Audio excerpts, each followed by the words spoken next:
That looks really good for one camera. Looks great. Oh yeah, just leave it. Yeah. And then I'll just just turn it in the mouse and I can. Yeah. All right. Yeah. Good afternoon, friends, and welcome to Halifax, Nova Scotia. Here in the middle of the summertime, it is Nova Scotia Senior League Baseball on Bell Alliant Community One, your leader in local sports webcasting. We're just about to get started. It's the Sydney Sooners, the defending NSSBL champs, against the Halifax Pelham Canadians. My name is Bill McLean, and I'm joined, of course, by Mr. Steve Betts. And Steve, a Sydney Sooners team that comes in here on tough times. They've played good baseball, but they've lost 5 games in a row, trying to get back on the winning side. Well, it comes down to having chemistry and playing well together. And the Sooners started off the season in a rough, they had a rough start to the season. They had some players that weren't producing the way that they should be through their 3 to 5 spots. That changed for a little bit, but they're back into a slide. But that's how these things kind of go for teams that don't get off to good starts. And unfortunately for the Sooners, it's going to be a struggle this year to get into the playoffs. Looking quite well for them, though, as Kentville's having a hard time this year. But it's a very typical way that a season goes if you don't get a good start, and the Sooners are in the middle of that right now. Here is Duncan McDougall. He's your right fielder wearing number 10 and batting from the left-hand side for the Sooners. That pitch high and outside for ball 1. Mark Haverstock on the mound here for the first of 2 from Mainland Common. Just a broadcasting note, we will not have your doubleheader game, just the one game today. From Mainland Common. The second game is scheduled for 3 o'clock, but not to be webcast, is the second in this double dip. Coming off last night, on Friday night, the Canadians defeated the Sooners 7-6 last night to get a leg up in this 3-game series. So strike 1 from Haverstock. So 1-1 the count here on Mark, or for Mark, coming to Duncan McDougall. Our third time in a row seeing the Sooners. We had them for a doubleheader last weekend in Sydney. That's playable. And Mark Haverstock, what a play by Haverstock, came in. That went off the glove of the catcher, Tyler Fancy, and Haverstock. Good hustle. Yeah, well, that's exactly what experience will teach you. Whether you're a fleet of foot or slow, whatever the case might be, that has nothing to do with it. But being smart about baseball, getting over there to back up your catcher is the right thing to do, and that's the exact proof why. What a great play by Haverstock. It's a good baseball play right there. What a play by Haverstock to begin this one. 1 out. Now, how do you score that, Steve? That's a good trivia question. Is that 2-1 or just 1? I believe it's actually just a 1. I don't think. I'm going to go with 2-1. I think that's. You get an assist. No, I do. I think it's 2-1. Yeah, it might be. We'll see. That's your first. I guess if it's intentional or not, yeah, perhaps you could be right, but. That's your first question for B. McLean Sports on Twitter or community1sports@gmail.com. Well, sorry, yeah. I mean, it could be it because if it goes off the shortstop's glove and pops over to the second baseman and he makes the double play, that's exactly how you score. You would score it your 6-4-3. So yeah, you're absolutely right. 2-1. Chris Farrow pops out to Adam Lucas at second base. So 2 up, 2 down here early going in the first inning. Here's Phil Brown. He's the center fielder, bats third for the Sooners, wearing number 24 from the right-hand side. And Brown, of course, outstanding center fielder, can really cover a lot of range out there. Outfield straight away. And that is a single for Phil Brown to the hole on the right-hand side. So Phil Brown at first base with the first hit of the ball game. Well, Haverstock just left that one up in the zone, kind of punched it through the right-hand side. But Mark, this whole season has been successful because he's getting up on batters. We saw that here in that wonderfully misty, rainy night here against Dartmouth, and he again tried to do that. That probably would have been a strike, so a nice good a bit of hitting right there by Brown. Here's Matt Denny. Denny, one of the leaders in batting this year in the NSSBL. He was leading the league in hitting as of when the stats came out this past week. An average in the high 420s for Matt. DHing for the first game. We'll see if he is back behind the plate for the second. He shares catching responsibilities with Sean Ferguson. 420, is that good? That's pretty in bad. Any league? Take that any day of the year.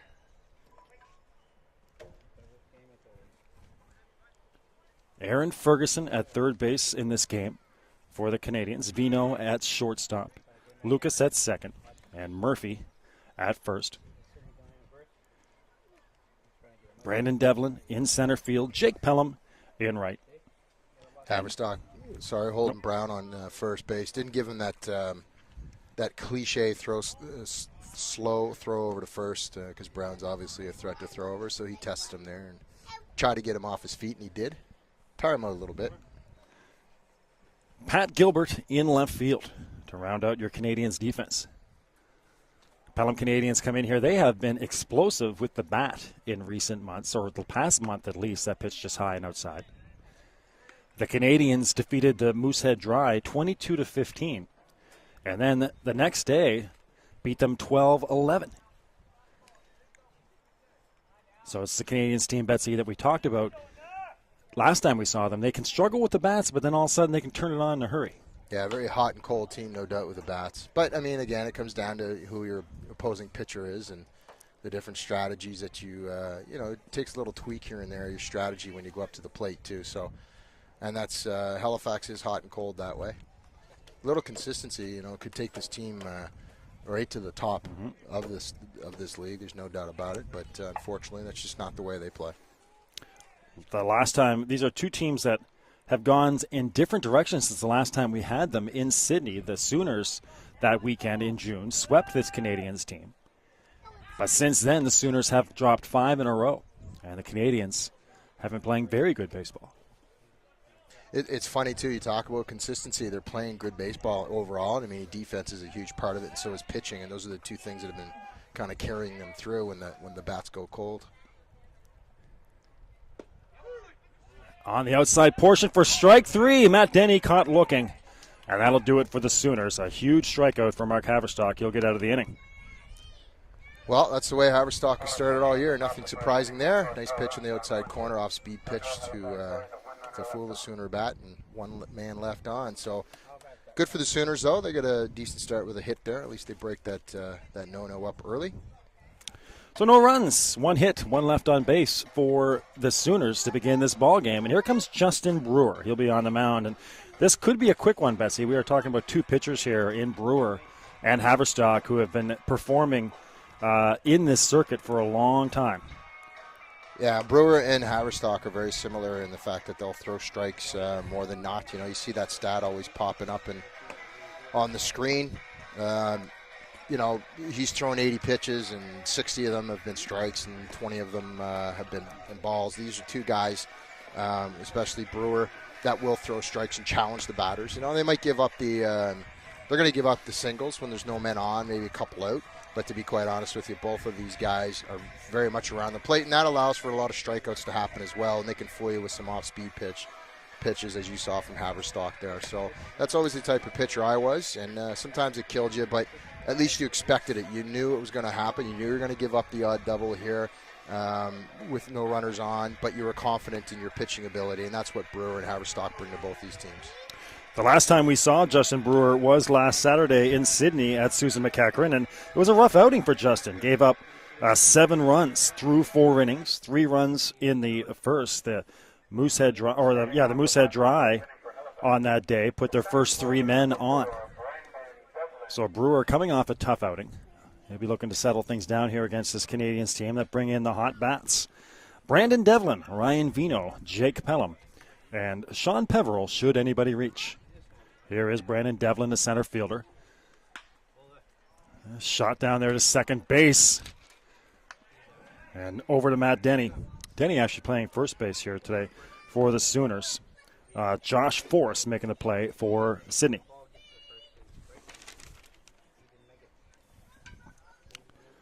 So first pitch swinging is Devlin, and he's out 4-3. Love the socks on Devlin. Throw back there. It's funny, those guys in the top of the orders always seem to have that. The fast guys, they want you to see their legs going around the base paths very fast. All the slow guys like myself, we had ours pretty much pulled down to our ankles. We didn't want anybody to see our legs. So Forrest at second, Ferguson the catcher.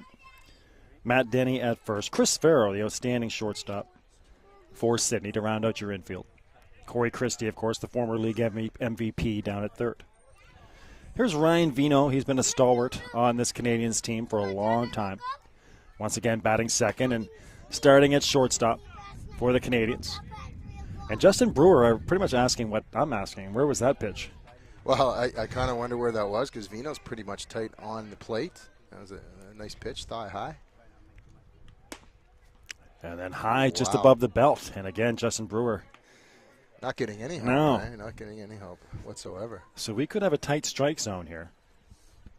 Well, just because these pitchers throw around the strike zone as an umpire, there's no reason to tighten it up quite that much. Mm-hmm. And you know what, Bill? And that's the problem as a player that you have.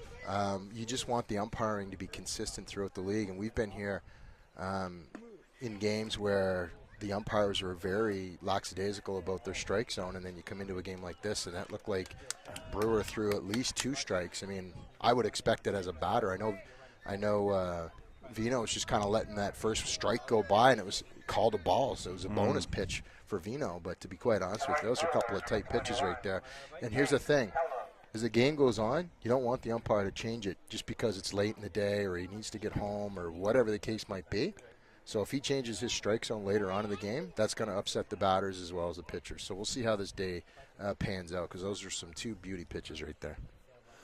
Well, Justin threw a couple strikes, it looked like, up here. But again, we're always very critical of the umpiring when we're here because we're outside on the bleachers and we're right behind home plate. So we tend to be pretty confident in my strike zone and what I've seen over the years. And you can tell by the body language of everybody there, the catcher, the batter. Vino, I think, was expecting that first one to be a call to strike, and it wasn't. So, where's Jake Pelham? And that's a shot into right center. That's going to get down ahead of Phil Brown all the way to the track. Ryan Vino chugging around third. He will score. And with a stand-up double is Jake Pelham. So score Vino and give Pelham an RBI double. Pelham batting .417 this year. Him and brother Josh. One of the top two of the top 4 hitters in the league this season. Good pitch there by Brewer, but again, he's kind of being pigeonholed here by the ump, so had to throw that one knee high, and Pelham was very ready for it, and a nice stroke on that. And no play out there in center field, and Devlin scores quite easily. Although he didn't hustle completely there. You saw them take a look at Devlin. He was only halfway down third base when the ball got to the edge of the infield. Little slider on the first pitch by Brewer. Swinging through is Sean Peveril. Peveril playing DH today in the first game. Wearing number 11, batting from the right side. And that's on the outside portion for a strike. So Brewer up 0-2.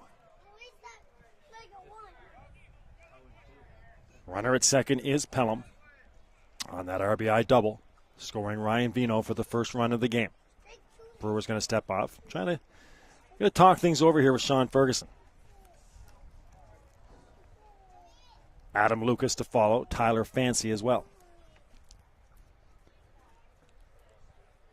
Well, what a beautiful day compared to our last outing that we had.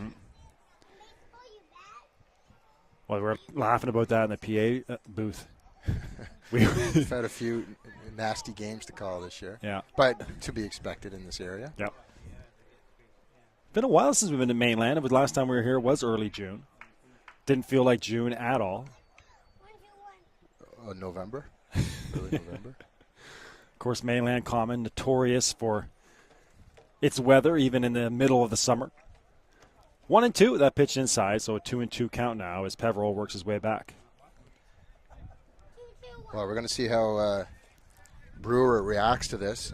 He's been throwing inside and outside, and the umpire seems to be giving the corners a little bit, but not so much on the height of the pitches. So we'll see how he adjusts his pitching style. Called strike 3. And Sean Peveril has words for the umpire. Well, don't really know what to say other than that was a very inconsistent pitch by Brewer, low and outside. But Peveril caught looking, not protecting the plate. And you know what? If you want to not strike out looking, you got to get the bat off your shoulder and foul it off. I mean, just get the bat, get the head on the ball, and put it in foul territory. Brewer, the pickoff play at second.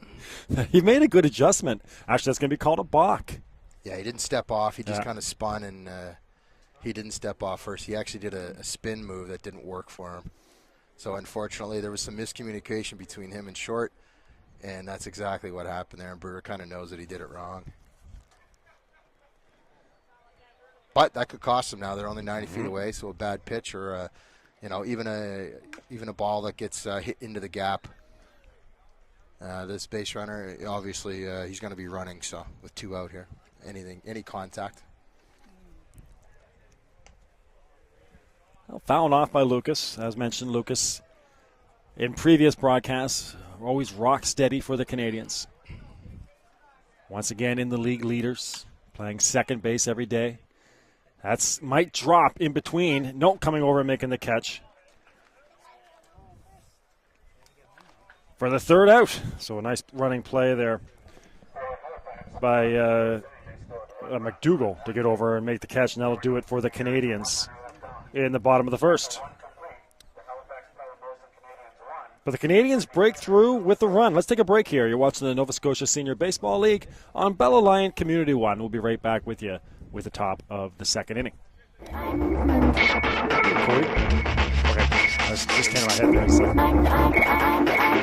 Okay. Well, yeah, if you want, whatever you want to do, I'll just go in there and Betsy can stay out here. If we can hear no breaks. It's like every time we think, oh, this one's going to be no problem. It's got to be that.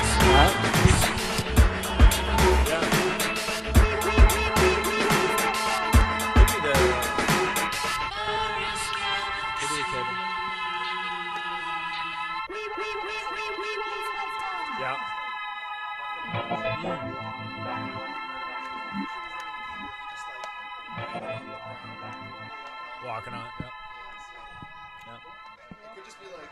The connector.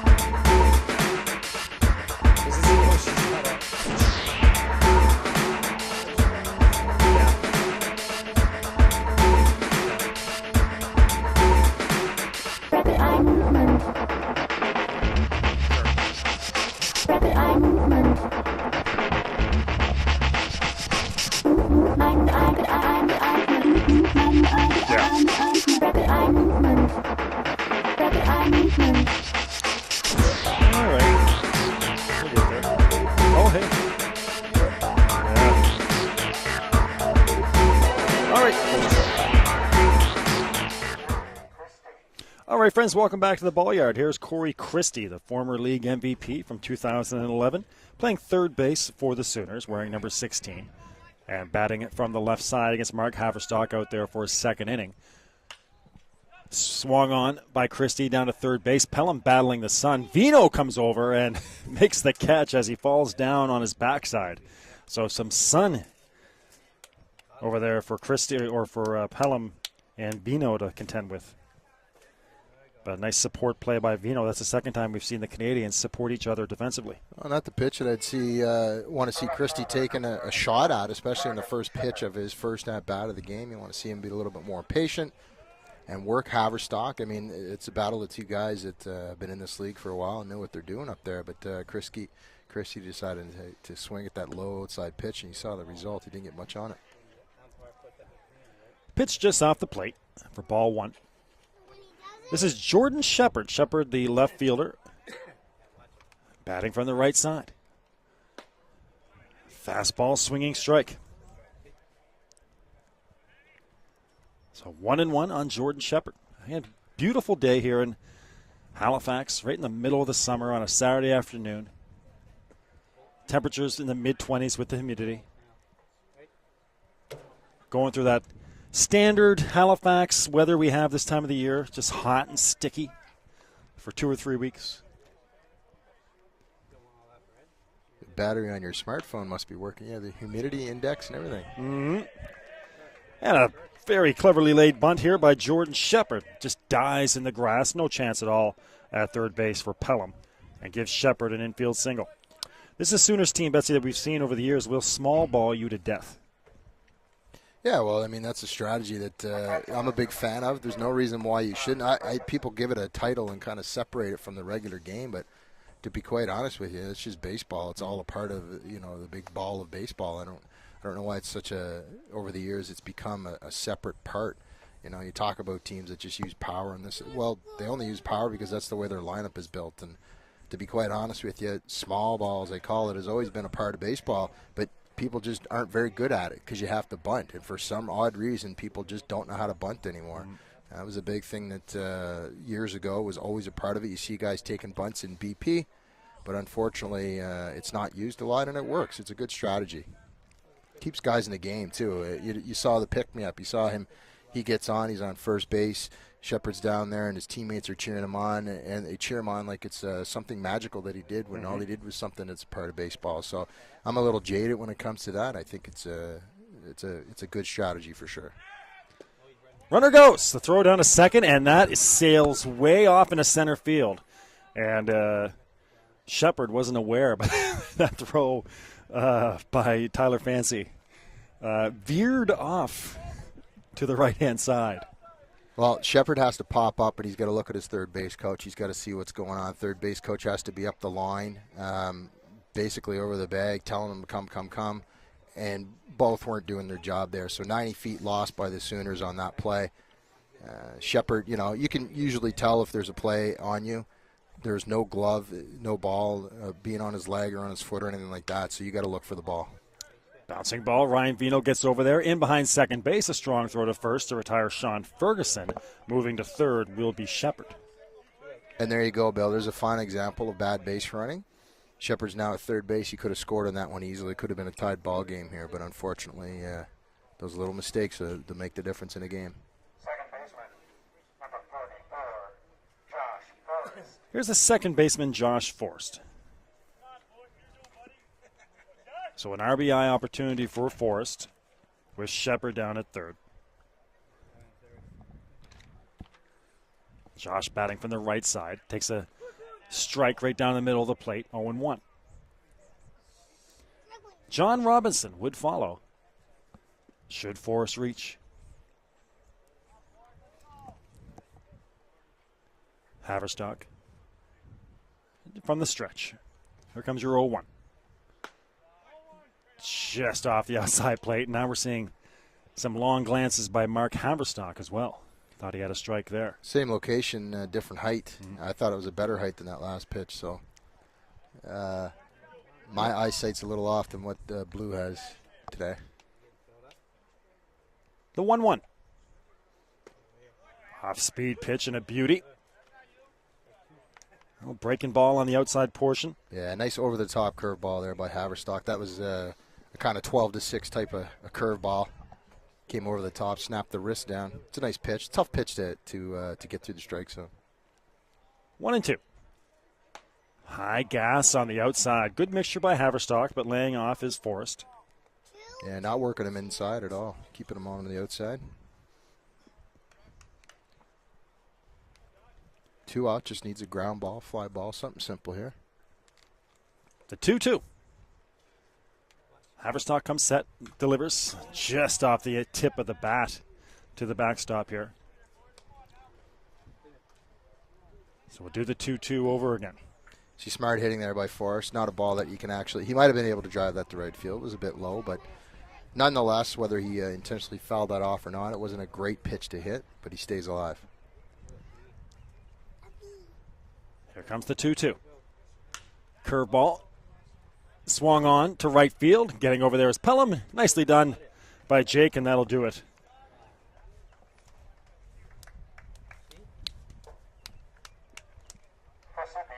For the Sooners. That'll one hit.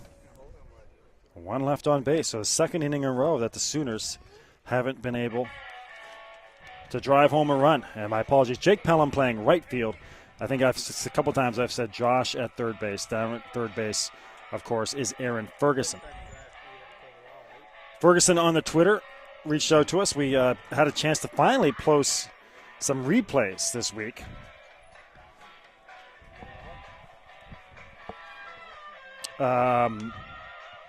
finally gets to post some replays, and Ferguson on Twitter reached out. On one game I posted the Canadians Sooners game, and Ferguson had the big bomb in that one.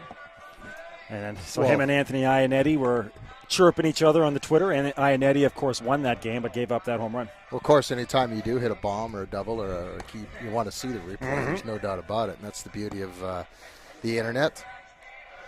Well, Darren Doucette, of course, of the Dry, that game we did where he had those 2 moon shots,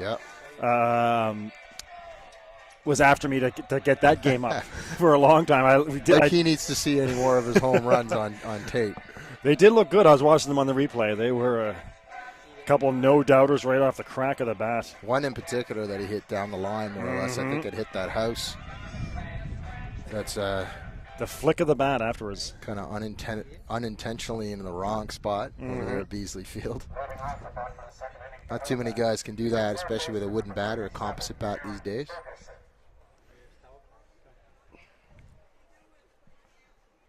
A lot of disappointed softball teams are in and around Dartmouth because Doucette, I think, will probably go into his late 60s playing senior baseball, so he'll bypass softball. He's never going to play softball, I don't think. So. This is time. Oh, sorry, go ahead. I was just going to say he's still swinging the bat and swinging it well, as we saw that night, even in the ripe old low 40s. 37. Yeah, I don't have the official on that either, Bill. I've got Aaron Ferguson as 39 coming up now. I had Tyler Fancy batting there. Yeah. Tyler Fancy. That was Tyler Fancy, right. You get that from the official score. Yeah. Doesn't take much to throw me into chaos. So Fancy out. There's your first out of your inning. And now Ferguson. And now here is Aaron Ferguson, the third baseman. Batting from the right side, taking strike 1. So Fancy out, Ferguson, and then Stephen Murphy for the Canadians. Pat Gilbert, should anybody reach. 1-1 here on Ferguson. Bottom of the second, 1-0 for the Canadians. Back our way off the bat. Strike 2.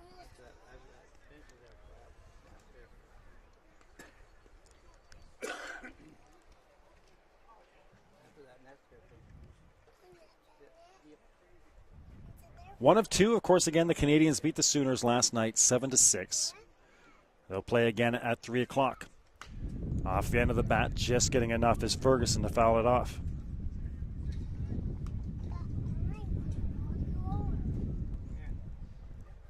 Phil Brown in center, Duncan McDougall in right, and Jordan Shepard in left is your Sooners outfield. Off-speed pitch and a beauty on the inside portion. And Ferguson down on strikes. So we're seeing two contrasting pitching styles right now. Brewer challenging the batters, those right-handed batters on the inside part of the plate, where Haverstock has maybe come inside once out of 6 or 7 batters. So Brewer moving the ball inside and outside, showing a little bit more control than Haverstock at this point, but down 1 run. So that's really what counts on the scoreboard. Curveball strike.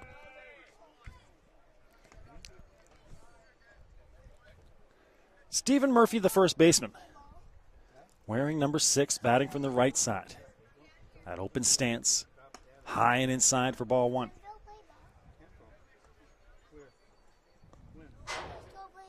One and 1 coming up on Murphy. Justin Brewer out there for his second inning of work. It's just allowed 1 hit so far. Fastball for strike 2.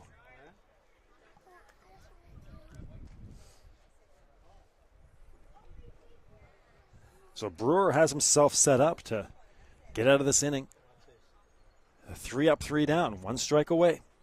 The 1-2, and reaching and missing is Murphy. He's out on strikes. And Brewer does indeed have his 3 up, 3 down inning. It's a great pitch right there. It's kind of waist high. It's out of the strike zone basically, and out of the area where a batter can probably get anything on that. And all you can do is try to foul it off and stay alive. But a great pitch with some heat there was Brewer. All right, let's go to the top of the 3rd inning. We'll take a quick break here. You're watching the Nova Scotia Senior Baseball League on Bell Alliant Community 1.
All right, friends, we're back to it here. Getting started for the top of the third inning. The Canadians and the Sooners from Halifax, Mainland Common Park. And 1-0 so far for the Canadians. Get your scoreboard fixed here for you. There's a shot right to second base. No problem for Adam Lucas. And there's one out here in this top of the third. That was John Robinson going 4-3.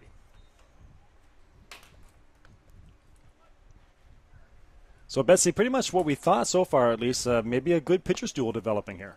Well, yeah, I think you called it, Bill, in the start of the game there in the first inning. Haverstock again throwing the ball around the plate, and Sydney just not being able to get on top of the ball and drive anything. We saw a couple of hits punched to the right side off right-handed batters, but to be quite honest with you, Haverstock in control today and throwing well. And he's got some velocity on the ball, too, which always helps. So Haverstock and Brewer showing us, these two are going to throw pitches around the plate. And it's going to be challenging for both these teams today.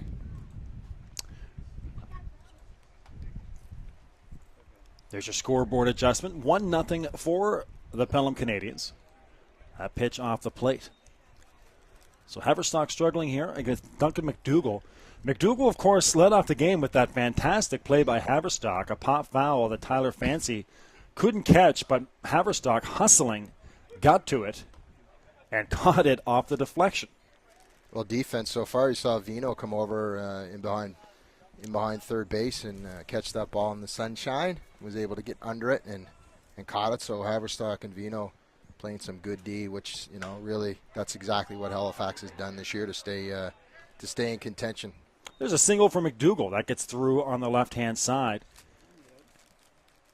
And Duncan McDougall aboard with a single.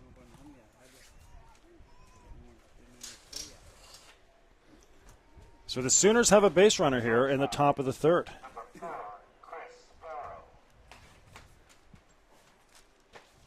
Chris Farrow, the outstanding shortstop, he popped out to second base in his first plate appearance.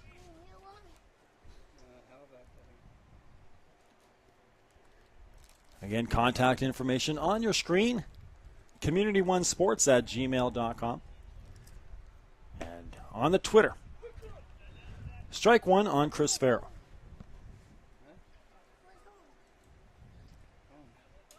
A busy day on the network. We're in Newfoundland with under 19 rugby championships, national rugby championships going on. And, of course, they've got Newfoundland baseball as well, the provincial B championships. So you got rugby and baseball from two different provinces today on Community One. Throw over to first, sliding back in safely is Duncan McDougall. Well, Haverstock going hard at those base runners at first base, keeping them tight, which is all a part of defense, as we know.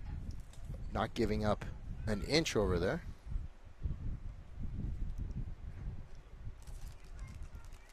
From the stretches, Haverstock. Foul tipped here by Farrow. That's a good pitch right there. Farrell should have driven that ball. That was thigh high and out over the plate, and he missed it, and you saw him kind of jump up a little bit in disgust. That was a good pitch there to drive right up the middle and avoid the double play. Unfortunately, I think he was looking for an off-speed pitch as he was out in front on that one.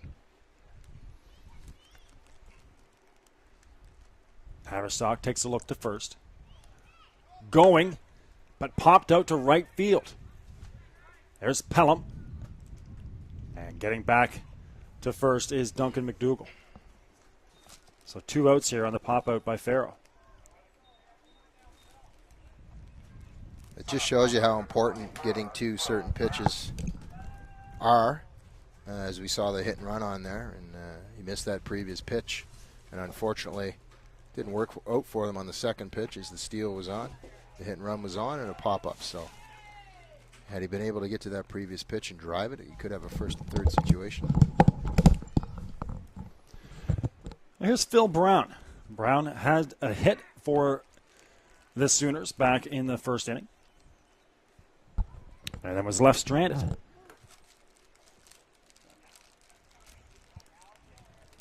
So still at first is McDougall.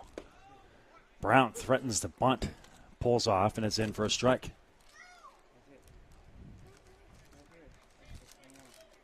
probably wouldn't be a bad time for some small ball. That was a good pitch to bunt, too. And a good jump there at first base. Not much of a lead by McDougall, but he is a threat to steal right back to Haverstock. And once again, Haverstock really helping himself out today defensively on the mound. Second nice play of the game. So 1-3 goes Phil Brown, and that'll do it for the Sooners in the top of the third. Still 1-0 through 2.5. Well, Betsy, we've seen it throughout the years with some of the great pitchers in Major League Baseball, and I'm sure you've seen it in your travels as well. Those guys who can get after it defensively help themselves so much. Well, that's just it. And, I mean, defense is such a huge part of this game that if you're feeling it, if you're feeling the groove on the mound, your teammates feel it too, and quick innings is always the way to go. And, again, you had mentioned it, we could be in for a fast one because both of these pitchers are strong pitchers, and they make you hit the ball. They make you try and find green out there. And so far, neither team really, having a great opportunity to that. So, but Haverstock, I mean, he's been able to catch a tip ball. He started throwing some balls in the spots where the umpire was calling strikes, and he's able to field the ball there as well. So it's about missed opportunities, and I think the Sooners have missed a couple of opportunities to score. And unfortunately, they're down by one. And the fortunate part is there's still plenty of ball left. We're not even halfway through this game yet, so the Sooners have plenty of time to recuperate, and they're only down one. Here's Pat Gilbert.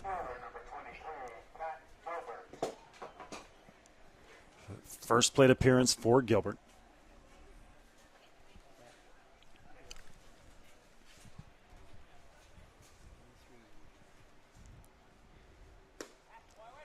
And a strike called on Pat.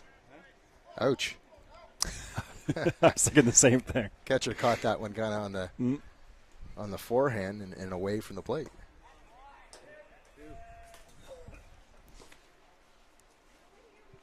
And Gilbert, that's called strike two, Bill. Yeah, it is. And not exactly, that's something you got to pull off of. That's a low, tight curveball on a left-hander. I mean, you're either swinging hard on that one and getting out in front of it and crushing it. You're probably not going to be bunting it unless you're up on top of the ball. And Gilbert making a bad decision, left his bat in there. Just off the plate for ball one. Of course, the Sooners, again, lost last night to the Canadians. The Canadians had 4 runs in the first inning, so right away, the Canadians jumping all over Sydney last night in the first inning and got a 4-0 lead. Popping is Pat Gilbert. Corey Christie over there. Christie loses it at the last second and nearly hits him in the head. He got over there, Betsy, but he just lost it literally at the last second. Well, you got to use your glove. You got to get your glove up there and get a beat on it. You can't let that ball drop. I mean, honestly, it's a pretty simple play. You just got to get your hand up there, and I've done it a million times. It's about controlling your glove, making sure you get your glove up there. You can't. Some guys will take their hat off and use their hat. So if you get your hat or your glove, out as far as you can possibly reach it, there's plenty of space to catch the ball. So an unfortunate break there for the Sooners because that would have been an easy out. That pitch into the dirt. Sooners did come back and tie that game last night and actually took the lead. In the 6th inning, took a 5-4 lead. But then the Canadians put up a 2 spot in the bottom of the 6th to get it back. This is a Sooners team that, talking to them last week in Sydney, one of the players mentioned they're always having to play from behind. And that's so tough, Betsy, when every game you're on the comeback trail. Well, it's hard in your head. I mean, there's no doubt about it. The morale's kind of down, and you're always working and busting to get up as that ball gets past the left fielder. Yeah, that gets past Stevens or Shepard out there and walking into second. Get wires being pulled from all directions what here. What's going on down there? By Drew. For our friends For our friends at home, Betsy and I have now separated. We can't stand to sit beside each other. And Drew just scared the stuffings out of us there as we're getting wires pulled from all directions. So I'm in the broadcast bunker, and Betsy's down in the stands. I'm a fan with a headset. You know how you always make those interesting observations during the game? Yeah. Yeah, exactly. George Costanza style? Now I just get to do it out over public online web, the interweb.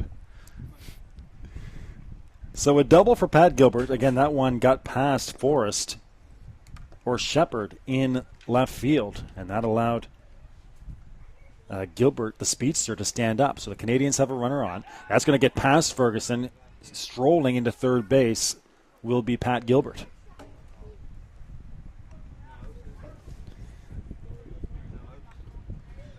Well, an opportunity here now, especially with no outs. All you got to do is get a deep ball, or obviously if a hit, it's going to score a run. But any deep ball here, a tag up should happen, especially to center or to right field. So good opportunity here for Halifax to put something on the board here in a pitcher's duel, up to this point anyway. We're back to the top of the order as Brandon Devlin takes a strike. Brandon grounded out to second base back in the first. Brandon had a double and a single last night in that win over the Sooners.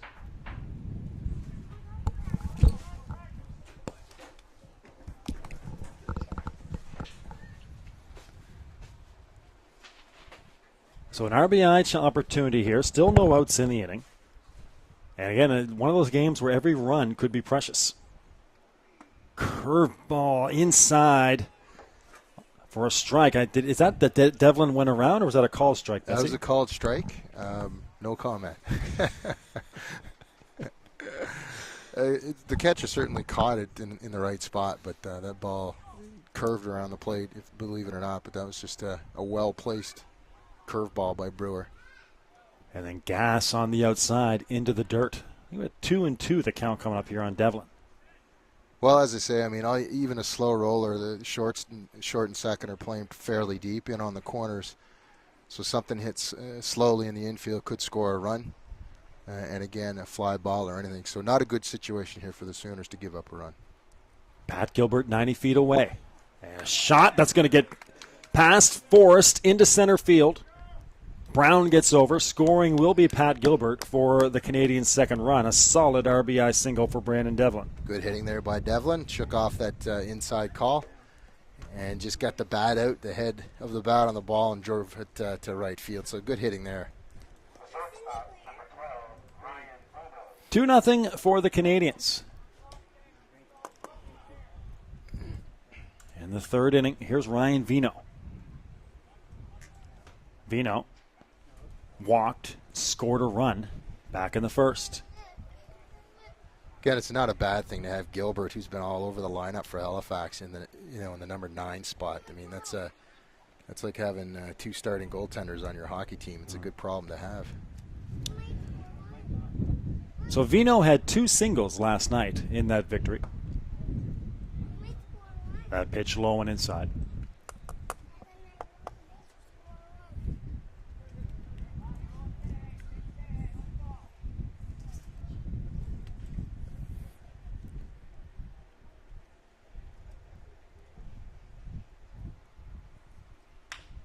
Bouncing ball, that's going to get through on the left-hand side, just past the diving Farrell. Farrell will go out to retrieve, but now that's runners at second and first for the Canadians. And that's just a CNI single, basically. Third's in on the corner, looking for the bunt, and Farrell's playing for the double play ball, so he's playing fairly deep. And he was lucky to actually get to that ball, so good effort there by Farrell, but that's just an unfortunate situation for the Sooners because you're in a defensive pose, you're in a defensive stance that basically is predicted by the predicament you're in, so unfortunately for the Sooners. Now, the good part of this is Farrell was able to knock that down, so it's first and second with no out, so you still have the double play here from any base. Here's Pelham, and that's a shot into right field. But out there is McDougall. He will make the catch. Tagging and going to third is Devlin easily. So Devlin to third. Vino stays at first. That was tagged, but right at Dick McDougall. Well, just good base running right there. We saw the Sooners make a mistake on that throw to second base that Shepard didn't make it to third base. But good tag up there and able to advance to 90 feet and maybe tag on another run here because basically you're looking at double play depth again for the Sooners. So unless they get a double play out of this or something odd happens, that base runner at third base is going to come in. Here's the DH, Sean Peveril. Sean struck out, or was caught looking back in the first for the last out of the inning on a pitch that he did not agree with. Vino fakes going to second and then back into first. Yeah, the backwards K and that low outside questionable call.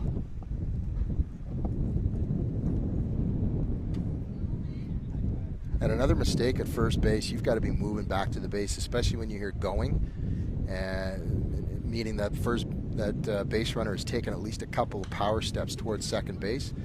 As a first baseman, you got to get back to the base in case there is a throw down at first base, and the Sooners defender didn't move at all at first base. He just stood there in 6 or 7 feet away, and they might have had a shot at first base to get that second out. So again, Bill, it's the little things, and if you got a catcher that was ready to pop that down to first base, you might have your second out right there, because that first base runner was 15, 16 feet off first base.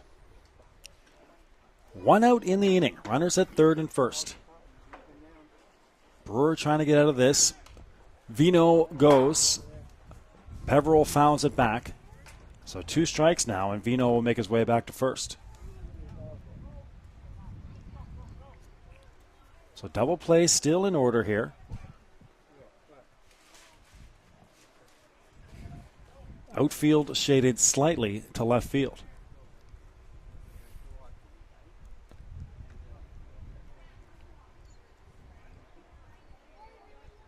And double play depth for the infield. From the stretch comes Brewer. And for the second time in the game, Sean Peveril is caught looking for strike 3. Same pitch, too.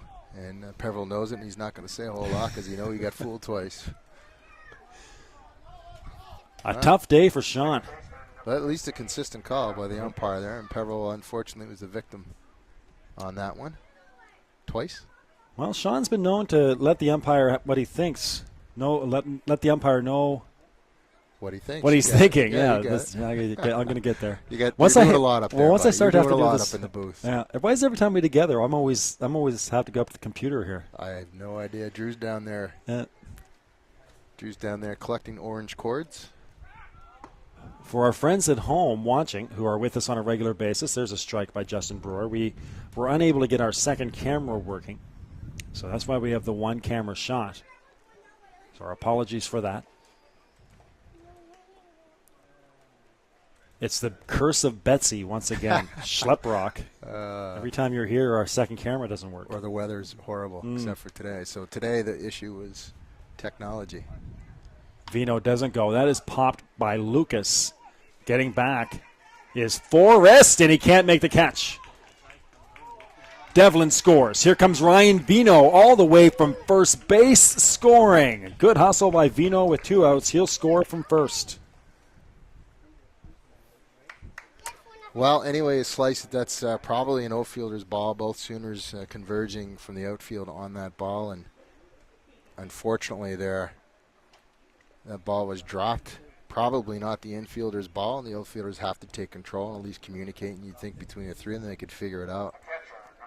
But unfortunately, again, the little things are going to add up here in a 4-0 run here by Halifax simply on some mistakes and errors by the Sooners.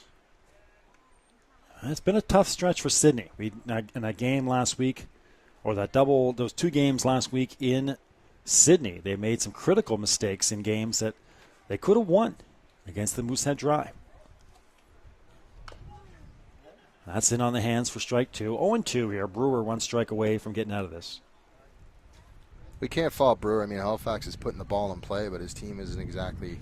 I mean, he's had a couple of CNI singles over the left side off Farrell's glove. I mean, that's a tough play for Farrell, but that ball that gets by the left fielder as well, that ball shouldn't be getting by him. You got to make sure, and you got to make sure you keep it in front of you. And why? Because you don't want to give up the double. You've got to make sure you got to 100% him, as they say, Bill. And unfortunately for the Sooners, they're having a tough go so far. We're only in the bottom of the 3rd. Here's Tyler Fancy. 2 strikes on Fancy, and Brewer will get out of it with the strikeout of Tyler. All right, so a tough inning for the Sooners. 3 runs come home. The big one, of course, 2 runs coming home on the little duck snort into short right field that Forrest just couldn't quite squeeze after running a long ways. And Ryan Vino with the hustle came all the way from first base to score along with Devlin. And that's where we stand at the end of 3, 4-0 here for 4-0 here for the Canadians. All right, let's take a quick break. Steve Betts coming up with your play-by-play for the next 3 innings.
All right, friends, welcome back to the Ball Yard. Steve Betts coming up here in a second.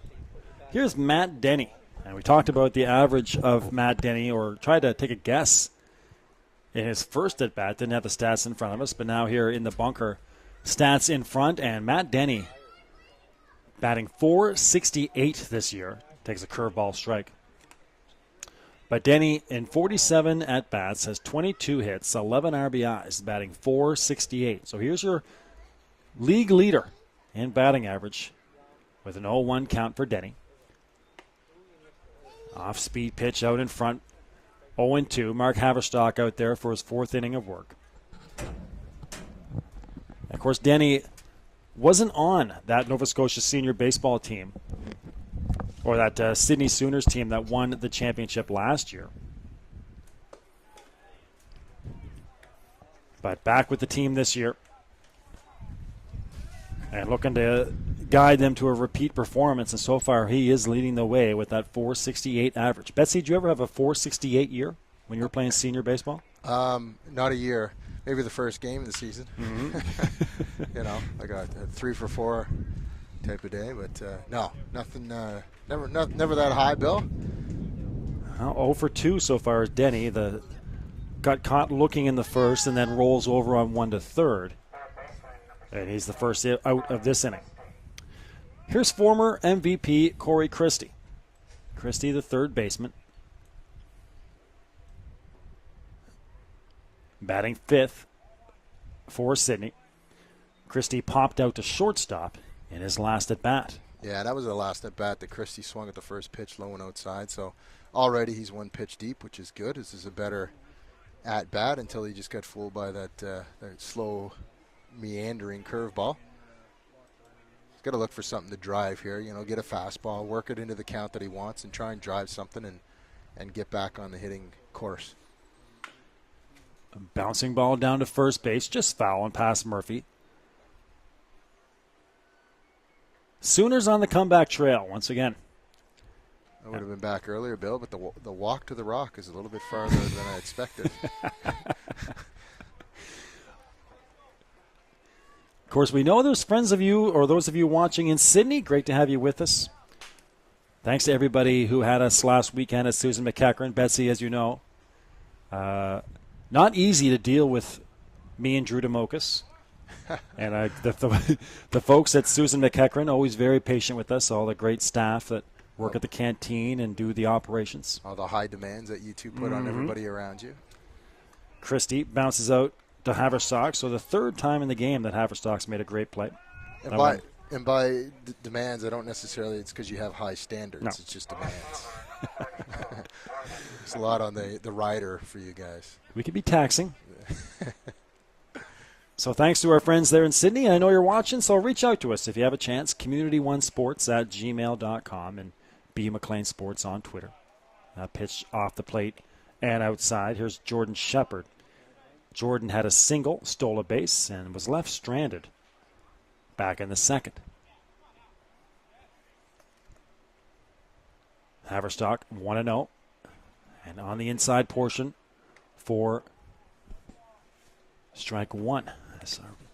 And again, the players kind of giving that look to the umpire, and I have to admit, I'm kind of on their side on this. He's been very inconsistent in and around the plate, but guess what? They have to deal with it. We got toddlers down there by our equipment. Betsy, heads up. Yes. Keep an eye on those little toddlers. That's why I double tied them around to make sure that didn't happen. And fortunately, it didn't, but thought we might have an unplugged camera there at one point. They're at the age, Bill, where they just pretty much walk up to the cord and pull it apart just for fun. So you have to watch for that, too.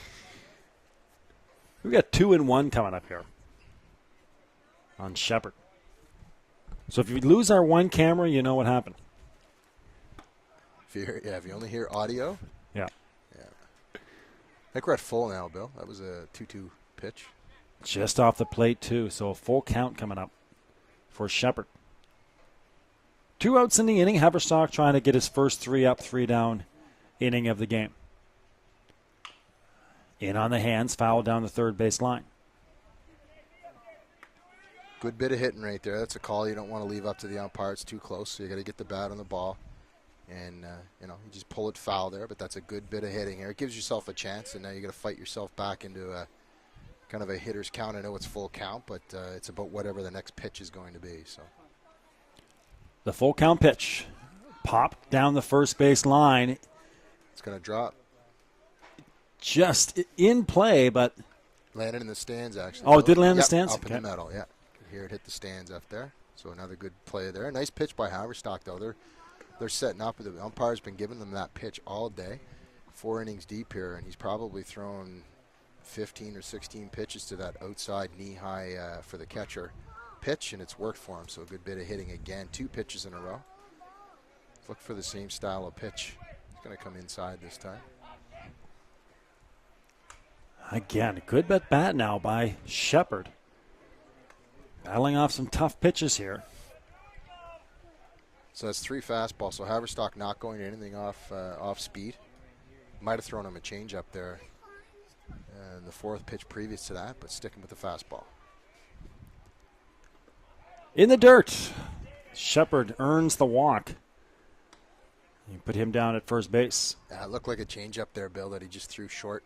It's a tough pitch to throw under pressure, but Haverstock is confident. He's a pitcher that's always going to challenge you and himself, and I think that was just an off-speed changeup that fell short, and that's usually what happens. You're trying to dip it down in front of the batter, who's probably expecting a fastball, considering he threw 3 fastballs previous to that.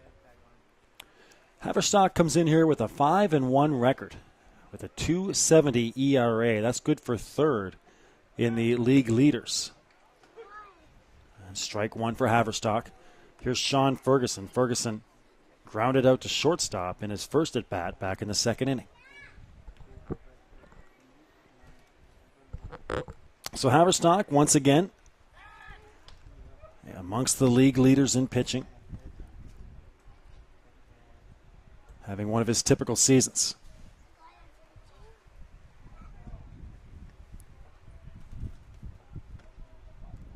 The 0-1.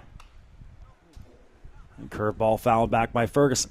Well, Haverstock's like one of those guys that Halifax had years ago in Mark Steiner, who was a workhorse of a pitcher, and up to as recently as last year, pitched, and threw inning after inning after inning for you. So Haverstock out there being the workhorse for Halifax again.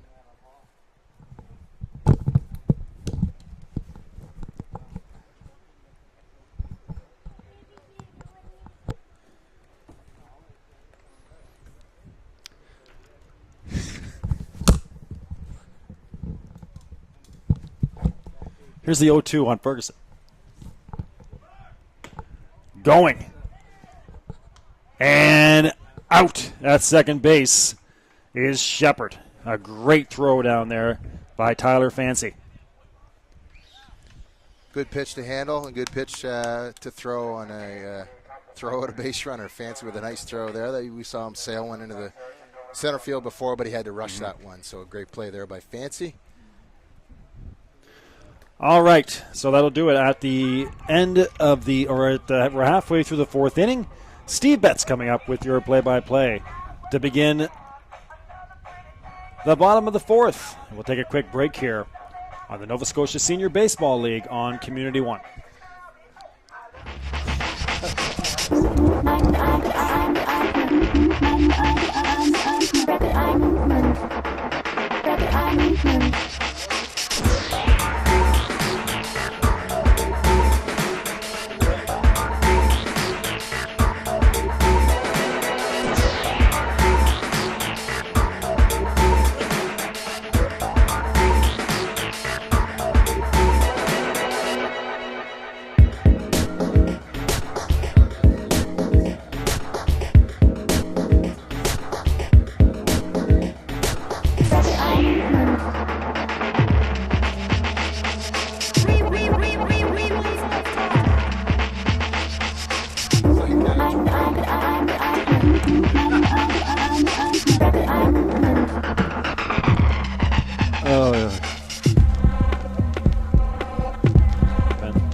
All right. Ready to go? Welcome back, ladies and gentlemen, people here in Halifax and all around Atlantic Canada. And my name is Steve Best, joined by Bill McLean on Community One online. And you might have heard Bill. I popped up into the window. Bill was stuck in the booth here doing a little bit of extra work, and I popped up and kind of scared him a little bit. But nonetheless, we're back here. Not a very scary game at all. A good game here by Halifax and Mark Haverstock. And out on the mound now, still for this Sooners team, is Justin Brewer, throwing a good game and not getting the greatest support from his team, but we'll see how that all pans out here for the Sooners. Is Aaron Ferguson now coming up to bat here in the bottom of the fourth. One strike on Ferguson. There's a shot to the right side. Nice diving play. Play at first. And the ball is dropped. And the umpire calls him out. One out here on a play on Aaron Ferguson. What a nice diving play there over at first base. Wow. That was an interesting play by Denny. Able to get it to Brewer. The play looked really good. I think maybe Justin might have dropped it and then picked it back up in time or something like that. Or got his foot back. He maybe had a hard time finding the bag. But the umpire, he was pointing there. Well, Ferguson seemed to get down the line quick enough, but nonetheless, one out here for Brewer. But how about the big fella? You meet Matt Denny. He's a big dude, and showing some great dexterity there and good range to his right-hand side. 0-1 pitcher, 1 ball, no strikes. That's going to be outside. 2 balls, no strikes here. And Murphy up to bat here for Halifax. Halifax, 4 runs in 4 innings. That's fouled off into the screen. Great news that came out last night, Steve, from the league. The news that people waiting for of when will the Sooners add to their roster for those national championships? There's a fly to left field. Not much moving out there in the left field. So 2 out here for Halifax in the bottom of the fourth. So, Bill, on that note, that was last night. Have they announced any of the names of the pickups? Mark Haverstock, all pitchers. So the Sooners going with all pitchers, 4 pitchers. Mark Haverstock of the Halifax Pelham Canadians, who's on the mound today. And from Dartmouth, man, oh man, what a trio this is. Matt McDonald, Cameron Marling, and Jeff Reeves. Wow. All from the Moosehead Dry going with the Sooners. Strike 1 to Pat Gilbert here, batting into the bottom of the order, as I said earlier. A good problem to have with Gilbert here. He's batted as high as second, third, and fourth in the lineup for Halifax. But those are some great additions, Bill. And I mean, you always have to go with pitching because Well, to be quite honest with you, when you get to national level, your player positions are the spots that they can play day in and day out. But pitching is so essential up there with the quality of hitters. So with Haverstock, McDonald, and Marling, they take the top 3 pitchers in the league right now. McDonald and Marling are a combined 12-0 with a 1.51 and 2.47 ERA respectively.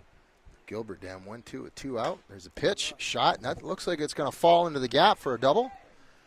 Gilbert's going to be able to make that one easily standing up as the ball comes back into the infield. So Gilbert with a 2-out double here to keep Halifax on the roll.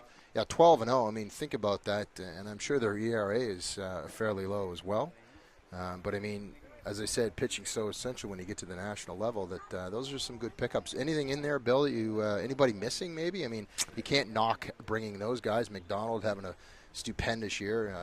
But is there anybody maybe that they're missing that you think should be there? I tell you what, in terms of consistency so far throughout the year, just looking at the league leaders, there's a clear division between McDonald, Marling, Haverstock, and the rest of the pitchers in the league. The next pitcher down is Joey Cavadini at 2-1 with a 3.60 ERA. John Chapman, John's having a great year in Truro. We've seen him toss a couple gems this year. Has a 2.22 ERA. But I think that you got to take, if they were going to take 4 guys, they took the top 3 pitchers in the league at this moment. And then, of course, Jeff Reeves, who has been lights out in relief. Devlin at 1-1 here, 2 out. Gilbert on second. Well, I mean, any positional players that you think? I mean, see, that's the thing. You got to fill in slots where you think that you need. You're going to take as much as you possibly can. As that ball is hit hard, but right at center field for the 3rd out here for Halifax. So nothing doing for Halifax here in the bottom of the 4th. Headed to the top of the 5th inning for the Sooners. And not a whole lot to report. Ferguson, Forrest, and Robinson coming up for the Sooners.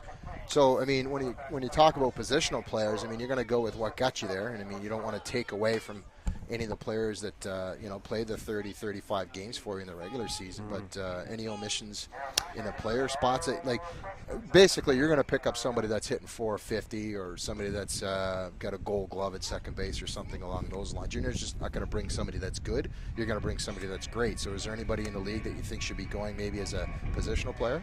I like the Sooners roster as is with the bats that they bring. I think the big addition that they have from last year, this is a team that last year didn't have Matt Denny.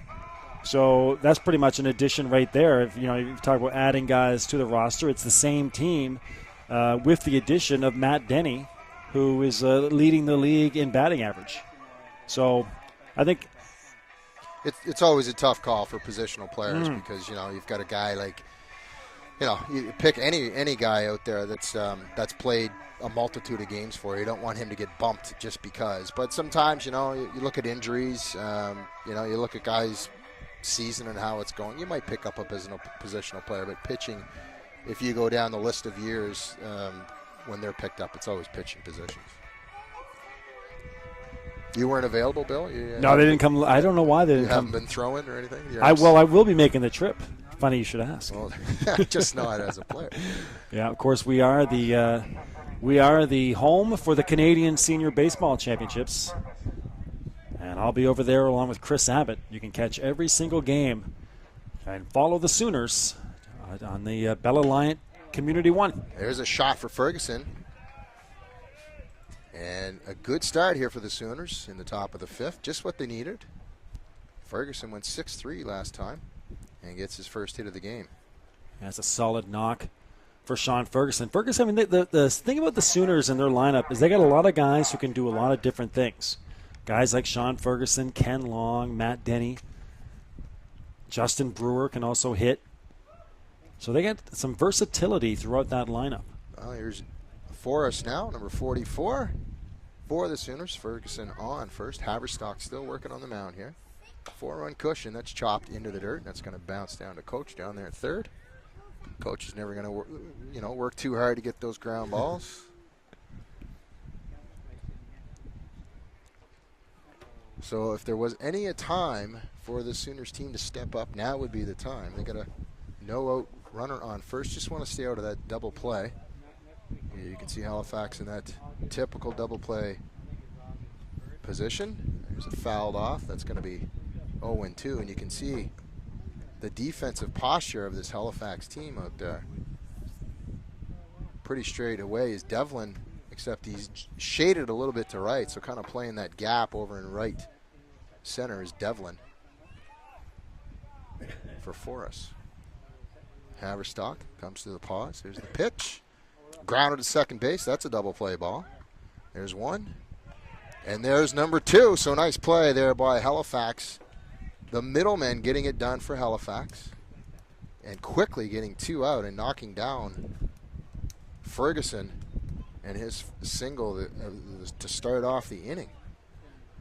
Well, there's 2 guys who have been doing it for a long time, Betsy. Lucas and Vino. They've been up the middle at second and shortstop for a long, long time for this Canadians team, and nobody can turn the double play in this league like they can. Very smooth is that middle infield for Halifax. Here's John Robinson. No hits yet today. Only his second time up.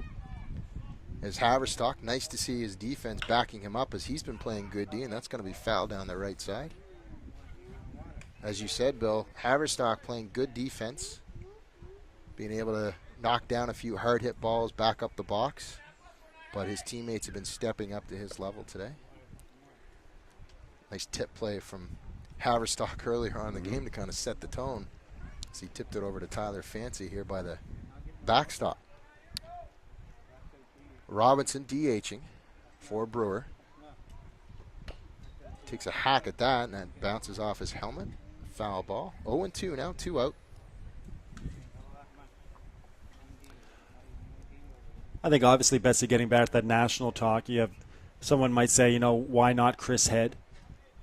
Looking at the numbers, obviously, he'd be an attractive choice. Can steal bases at the drop of a hat. Nice off-speed pitch right there by Haverstock. And strike 3 to Robinson. But just to continue on that, Betsy, you talk about Phil Head or Chris Head, 398. He leads the league in 4 or 5 categories. Could be the MVP again this year. But in center field, you have Phil Brown, and Phil Brown maybe no slouch. No slouch. He's one of the top. You could make a case that he's the best defensive center fielder in the league. Yeah. The amount of ground that he covers out there in center field is astonishing. Well, let's put it this way: you're not going to pull Brown for Chris Head because they're of equal, of equal status. They offer a couple of different things, but in all honesty, it's not that big of a difference. Right. Phil Brown's your number 3 hitter, plays an outstanding center field. So, I think the thing with bringing on pitchers is that's what a lot of times pitchers are in this type of situation, hired guns. You bring them on, you add them to the roster, you throw them out in the mound, and but just by the definition of their position, they're outstanding additions. Whereas positional players, you start to take the risk of, maybe team chemistry, disrupting the what you have, your approach. Well, to be honest with you, too, if you go down the list of teams that go to nationals, it's very rare that you'll see a positional player picked up. So if there's, if there's 8 teams that go and there's 5, that's 40 players. I'd say probably 35 of those players that are picked up across the country are going to be pitchers. And that's just the way it's been forever. When you have to pitch 9 innings in a day and you're usually playing twice a day, it's just, and you're playing basically a round robin. You're playing 7 games in 9 days type of thing. And then if you proceed off into the playoffs, you need pitching. So, it's just conducive to picking up pitchers. And there's no argument. I don't think you can argue that those are the pitchers that deserve to go for sure in this season so far. So here we go, Halifax. Bottom of the 5th here, Ryan Vino. Couple of runs scored here for Vino, so Vino's got half the runs here for Halifax, getting on base. OBP is up there for Vino. 1-1 now, although they get 2-0 up there. Yeah, so Betsy, 2-0. I was just going to say. First one was a ball, but. Well, I was going to say this umpire is not yielding. You see it again. He is not yielding a centimeter on that belt strike. Wow. And I'm a big fan of the high strike. I like the way it gets guys swinging and it keeps games moving. 4 straight pitches. Vino down to first base. The leadoff runner again. We saw that last inning with Ferguson getting on for the Sooners, and now Vino replicates that. I could debate it for days, Betsy. The need for strike zones to get bigger. Umpires need bigger strike zones, even at the major league level. It just when a game is pitched with a big strike zone, it just the game goes quicker. Guys have to swing the bat. You don't see these guys working the counts. Well, when you get into your top 5 hitters, they've got pretty good eyes, and they can work walks, which doesn't add for a whole lot of exciting play. There's no doubt about it. It makes the games a lot longer when you make that strike zone, the size of a. As Vino, no throw down to first base, that was mishandled. So Vino's got another 90 feet, and down to second base into scoring position goes Vino. But when you've got that strike zone the size of, basically the catcher's mitt, it doesn't make for a very exciting baseball. There's no doubt about that, so I agree with you on that. Jake Pelham now, and Peveril following up.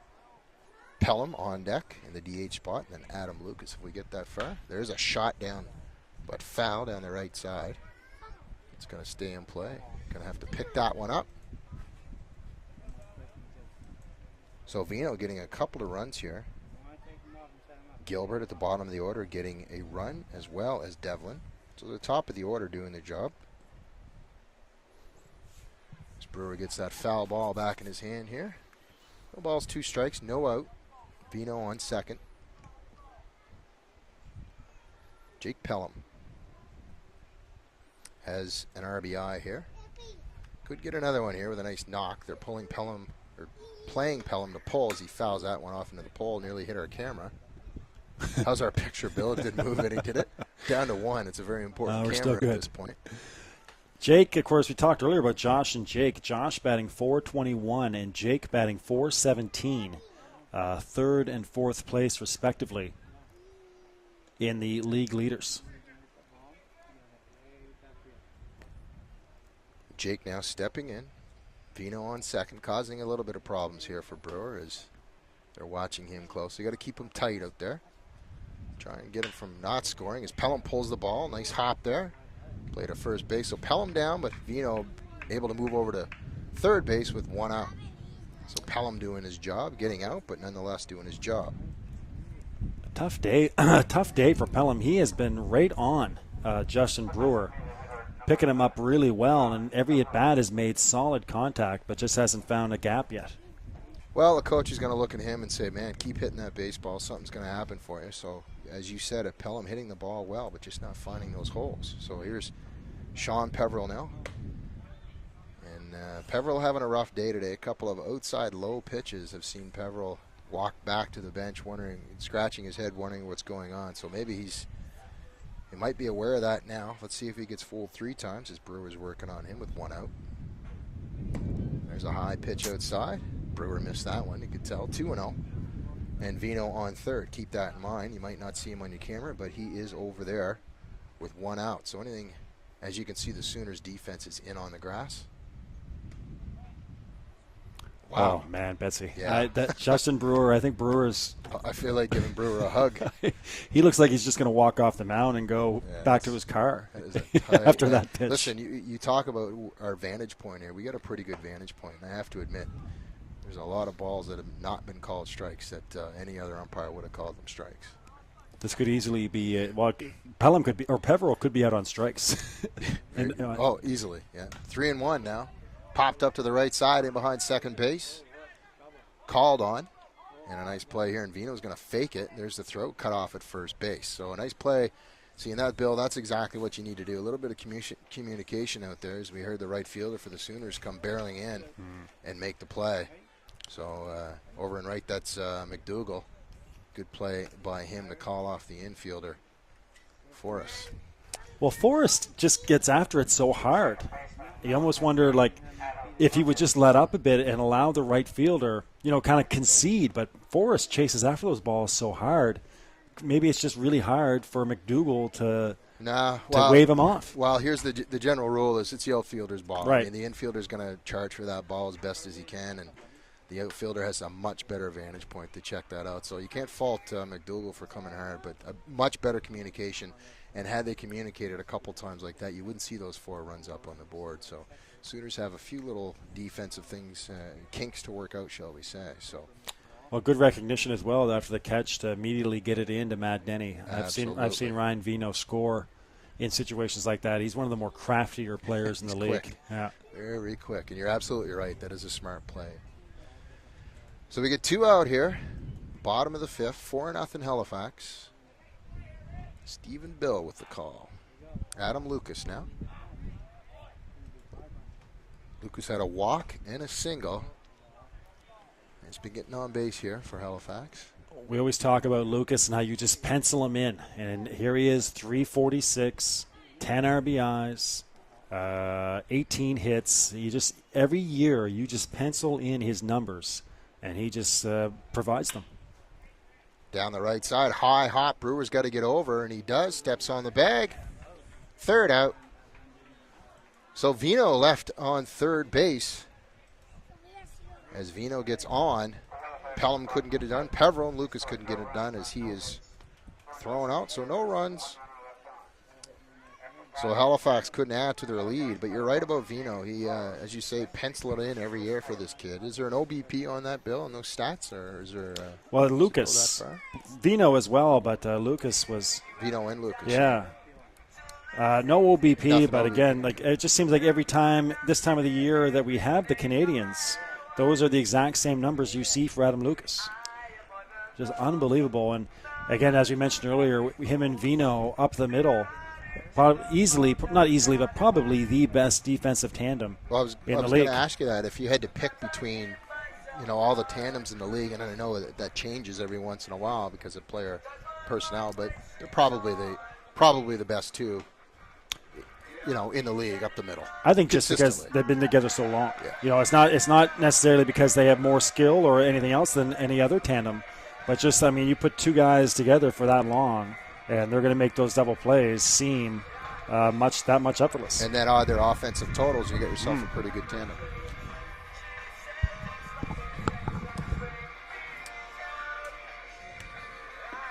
So Mark Haverstock back out there on the mound for Halifax. No changes as of yet. Defensively, it looks like for Halifax. Nothing here from the umpire.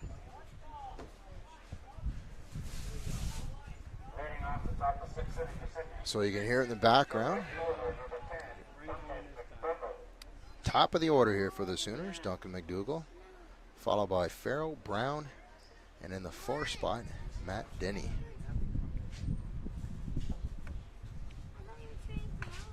The bunt, Haverstock's got to come off the mound, tries the bare hand, does not work.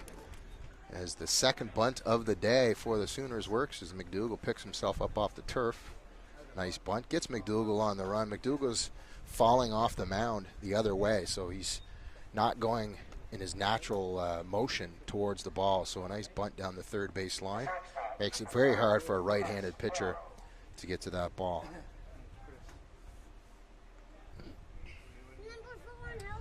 So top of the sixth here, McDougall starts it off, and now Farrell for the Sooners. See if McDougall is going to try and test Haverstock here. We haven't seen too many guys take off on fancy. Ball one high. Coach in, giving the signals. Haverstock always around the plate, so the hit and run always in the back of the mind here for both teams. Throw to first, back safely.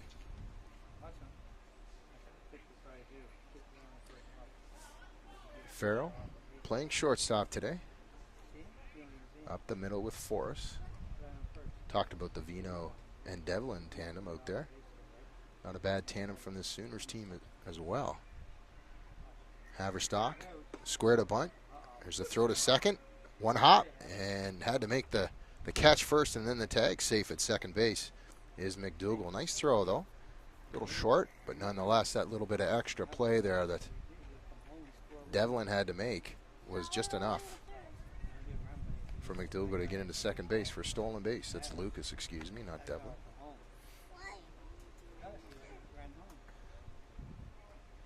So man on second here. 4-0 Halifax. Sooners getting that first batter on base. And an opportunity here to get a run. RBI position. That's foul down the right side right towards the Sooners bench.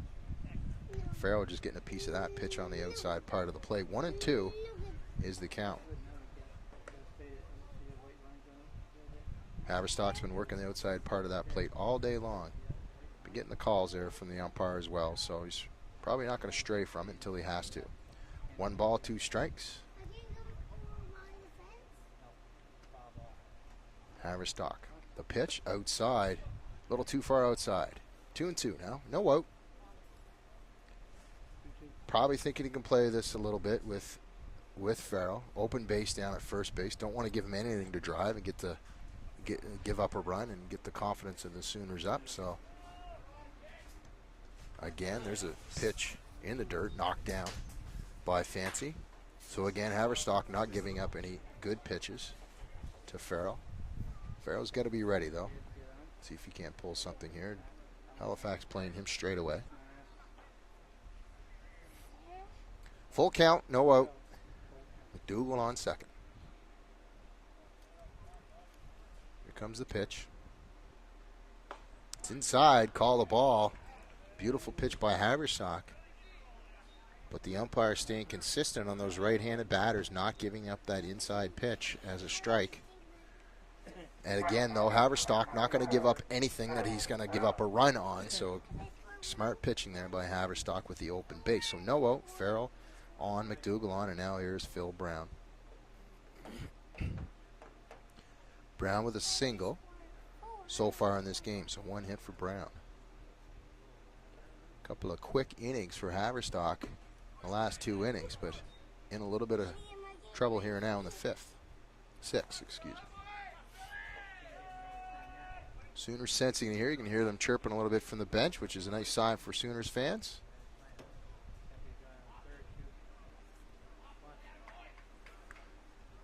Haverstock, the pitch, double steal, and that ball gets through Fancy, as that was an off-speed pitch that kind of handcuffed Fancy as that ball went in between his legs and kicked back about 20 feet.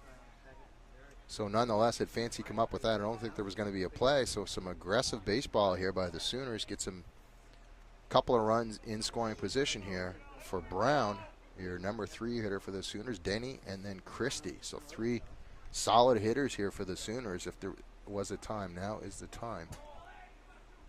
Haverstock releases. That's popped up. That's going to be in between the mound. It's going to come all the way down to the catcher spot, but Haverstock's going to take it as Fancy didn't even come out. Funny, Haverstock backed up Fancy earlier on in the game and was able to pick up a tipped ball, but Fancy didn't move on that one. I guess he trusts Haverstock's glove. Haverstock has made several plays today. The first baseman, number 20, Matt Denny. So Matt Denny is coming up here with 1 out.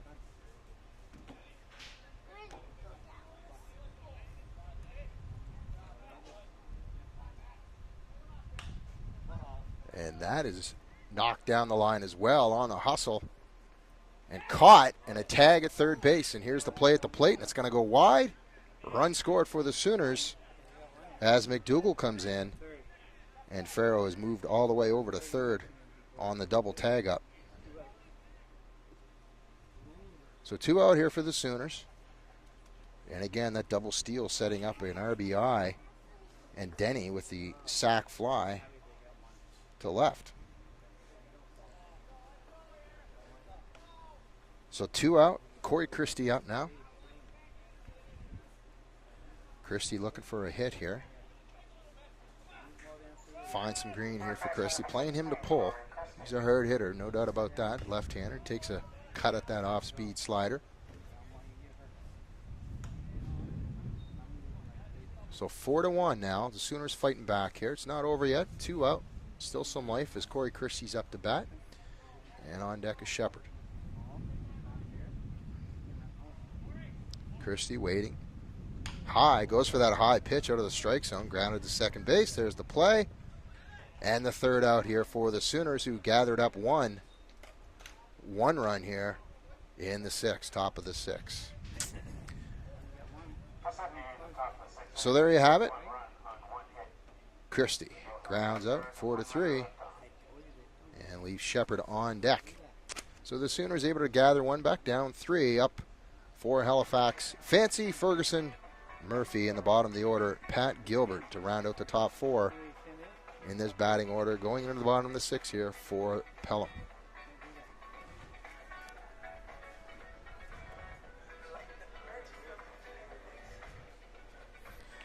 So the Sooners trying to get back in the groove here. They're on a bit of a road trip, obviously, this weekend with a few games. Want to get some sort of victories. As Bill has mentioned, they lost their last 5, so not exactly the way to roll, but losing last night 7-6. Obviously in the game, just unable to get over the hump and get those extra runs. So today, not out of this yet. Still lots of ball left. But time ticking, innings and outs ticking for this Sooners team. They're sticking with Brewer. Brewer not pitching a bad game at all today. As Bill McLean comes back to the booth. Just talking about the Sooners, Bill. They're running out of outs here, but still lots of ball left in this game, and Brewer not pitching a bad game at all, despite being down 4-1. Yeah, how often do we see where really not much separation at all between the two teams, just 1 or 2 mistakes? And that's pretty much been the story here.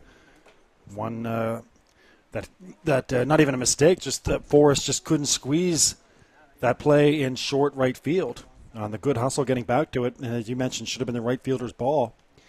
And that led to 2 runs, and that's the separation. Yeah, I mean, on paper, it's not a mistake. You can't really call it an error nonetheless. But as a coach, you certainly look at that and say, well, look, everyone's got to converge, and you got to be yelling and talking. And but unfortunately for the Sooners, it didn't work out for them as they scored a couple of runs on that. Ferguson and Brewer getting crossed up. Ferguson having a little chat with him.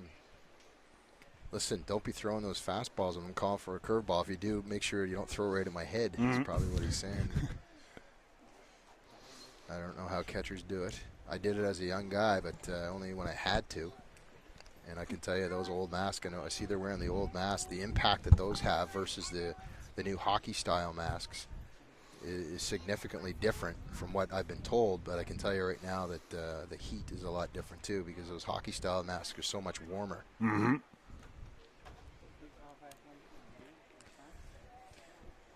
Fancy, Ferguson, Murphy, and Gilbert are your 4 batters starting off.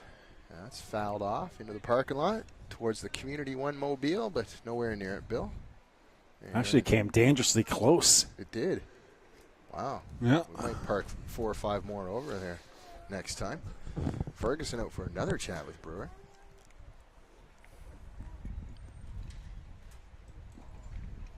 So Halifax plating 4 batters last inning.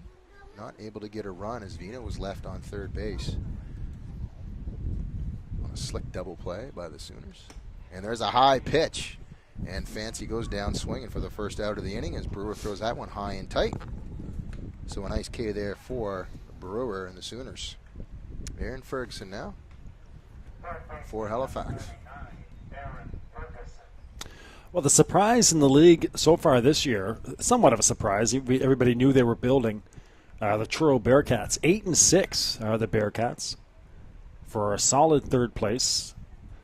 1 game behind Halifax and 3.5 up on Sydney. So a great year for Guy Pellerine and Darcy Murphy and John Chapman, all those guys in Truro. We've seen them a couple times, Betsy, and defensively the Bearcats are about as solid as it gets. Yeah, I think you're right on that. I mean, they just haven't had timely hitting. They've had some base runners here and there. As that one's fouled off out by the rock into the woods here at Halifax Mainland Common. But we just haven't seen the timely hitting. They've had base runners out there, but failed to get a guy to second base and then have that big double in the gap type of RBI. So Truro, if they could get the bats going, could be a team to reckon with, and they might be one of those teams that you don't want to face in the playoffs. Brewer now with the delivery on the outside part of the plate. Strike 3, And a nice pitch there by Brewer, kind of using the strategy of Haverstock, throwing that to a right-handed batter outside and low. K number 2 here. That was Aaron Ferguson going down. So 2 Ks for Brewer. Murphy up now for Halifax. Gilbert on deck. There's that same pitch that struck out Ferguson. Nice pitch there. 0-1, 2 out, 4-1 for Halifax. Murphy swings at it, pop to the right side. And that is going to be the 3rd out here for Halifax, as that is taken in by Denny. So 2 Ks, no hits, and 1 fly out here for Brewer. Brewer just cruising along here as well. He's probably going to try and cheer on his buddies to see if he can't get some run support. As it's 4-1 here, going into the top of the 7th. So we're moving briskly through these late innings here, Bill. And both pitchers still on the mound. Well, we mentioned earlier, just to talk real quick in between the innings about this Sydney team. And, of course, we were there last weekend at Susan McEachran. And what a great event, or what a great venue that is. They get an outstanding crowd, especially for their Friday night games. Get a lot of people out to watch. They got the beer tent, so you can have a beer and watch the game. A little barbecue going on.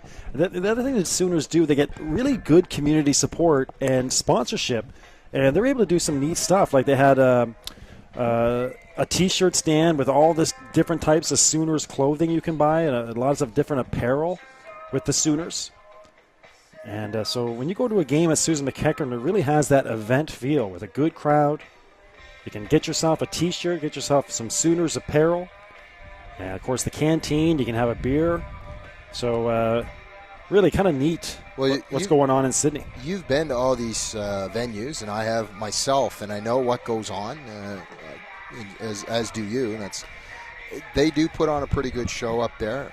Good crowds, no doubt about that. Kentville always has great crowds as well.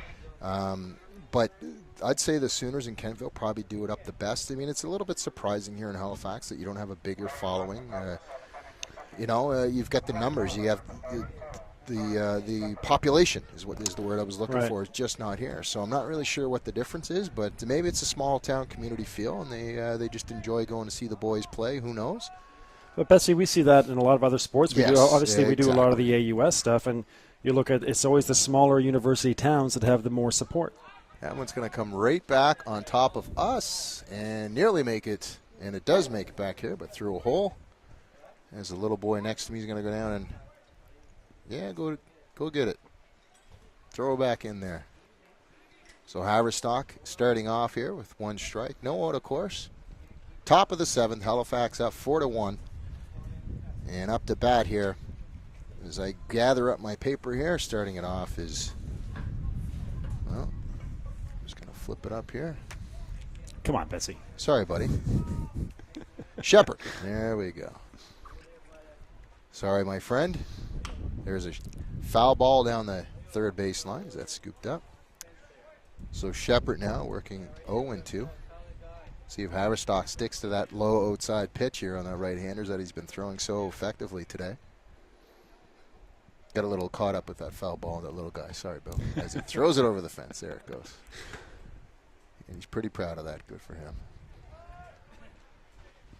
So Shepard now got the 3rd base. That's as far as he made it around the base pass. That was stolen base. Shepard, Ferguson, Force, and Robinson would be number 4 hitter. There's the pitch. Off speed outside. First ball. 1-2 now. So Haverstock ever so calmly working out there for Halifax. Never really changes his demeanor, bad call or not. He's going to keep on rolling. He's got a job to do. He stays pretty focused. Another off-speed pitch. Down in the dirt, blocked by Fancy. 2-2 all evened up here. Ferguson waiting patiently. Grounded into that double play, did Ferguson. Excuse me, he was the first out in the double play. Last inning. Outside, strike 3. Haverstock working that outside corner as Shepard gives the stink eye to the umpire as he goes by. 4-1. And Shepard feeling that 4-1 score as he goes back The toss of the helmet. Nice pitch by Haverstock. So Sean Ferguson catching for the Sooners now up. Now the umpire, showing patience with these guys too. We've had a lot of guys with some pretty demonstrative demonstrations of their displeasure. And the umpire, cool head, paying them no mind. Right there you saw Shepard with the throw of the bat, the long throw of the helmet. Well, truth be told, it does affect. I mean, sometimes an umpire, referees will tell you all day long in any sport, they don't really want to be a part of the game per se. They don't want to have a whole lot to do with the outcome other than, if you don't notice them, they're happy with that. But this game has been very noticeable, not only from us here, specifically the first or the home plate umpires. That one's popped in behind. Tough play, as that one's going to fall foul. That would have been a great play there by Devlin. They don't really want to be noticed. They just kind of want to flow through the game and do their thing and let the game be taken over by the players. But that's not been the case at all today here at Mainland Common.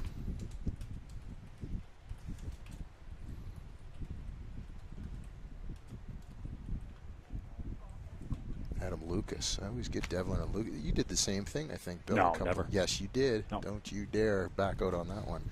Haverstock now working 1-2, 1 out. There's the pitch to Ferguson, fouled off. It makes it over to the bad area for Halifax. Again, a reminder for our friends at home, the Bell Alliant Community 1 is the home of the National Senior Championships, August 21st to August 24th. Chopped down to shortstop Ravino. Takes it off his front foot. Nice hustle by Ferguson. I was waiting for the call. Safe at first is Ferguson. So good hustle by Ferguson. Tough play for Vino. He had to come in on that one, charge the ball, play it off his front foot, but he drew the first baseman off, and therefore safe is Ferguson. So for you Sooners fans watching back there in Sydney, you will not miss a game in St. John's. Every single game webcast.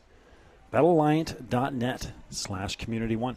John Forrest now up for the Sooners. Ferguson on first. We've seen this before. Fouled off to the right side, into the woods. Into the grandstand, the mezzanine level here at Mainland Common. Into the woods, mezzanine level, which sounds better, right? On deck is John Robertson, the DH. DHing for Brewer. Ferguson has a dirty uniform. He's into the game today. That's fouled off, same spot. Not quite into the mezzanine level here, but same player is going to get the same ball. So consistency here by Forrest. Yeah, Sean Ferguson, one of those guys who can do a bunch of different stuff for you. You can bat him anywhere in the lineup. He can play catcher, can play first base. And the hustle is always there. Good speed for a big fella as well. Yeah. Does have some power as well. Halifax on their toes. Pitch to the outside. Ball 1-2, 1 out. Ferguson on first. 7th inning here. Top of the 7th.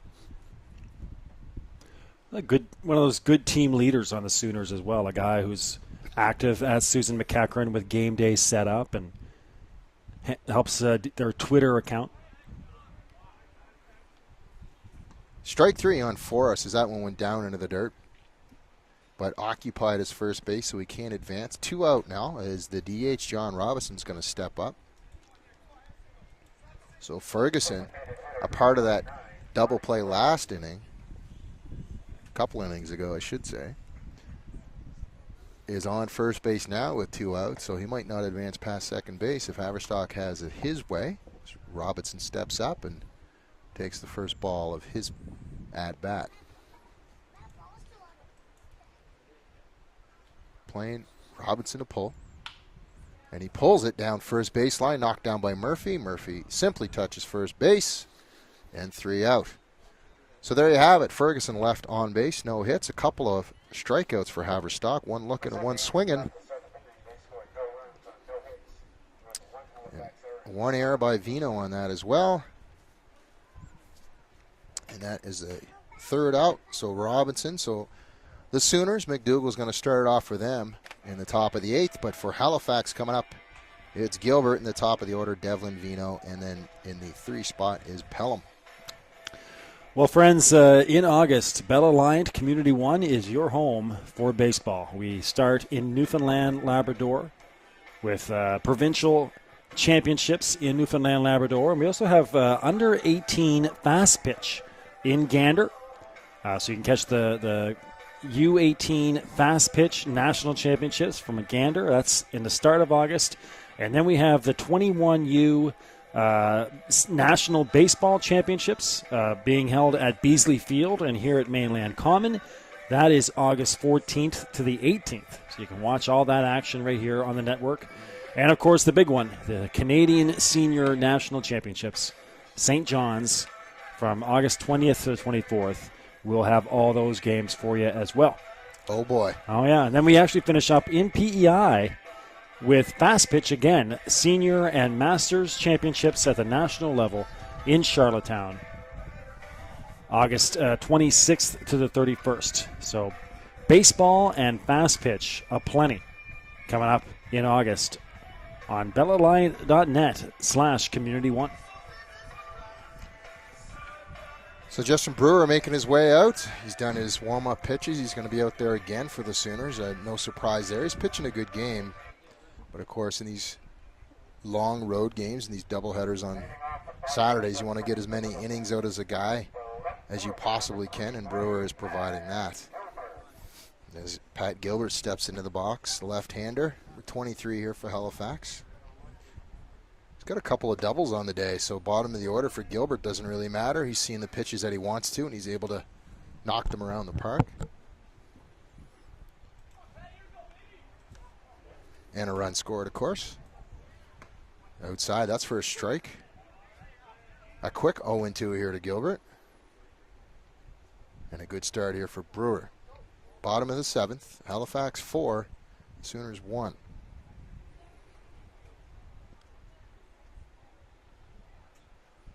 Brewer with the delivery. Outside, fouled off, and heads up.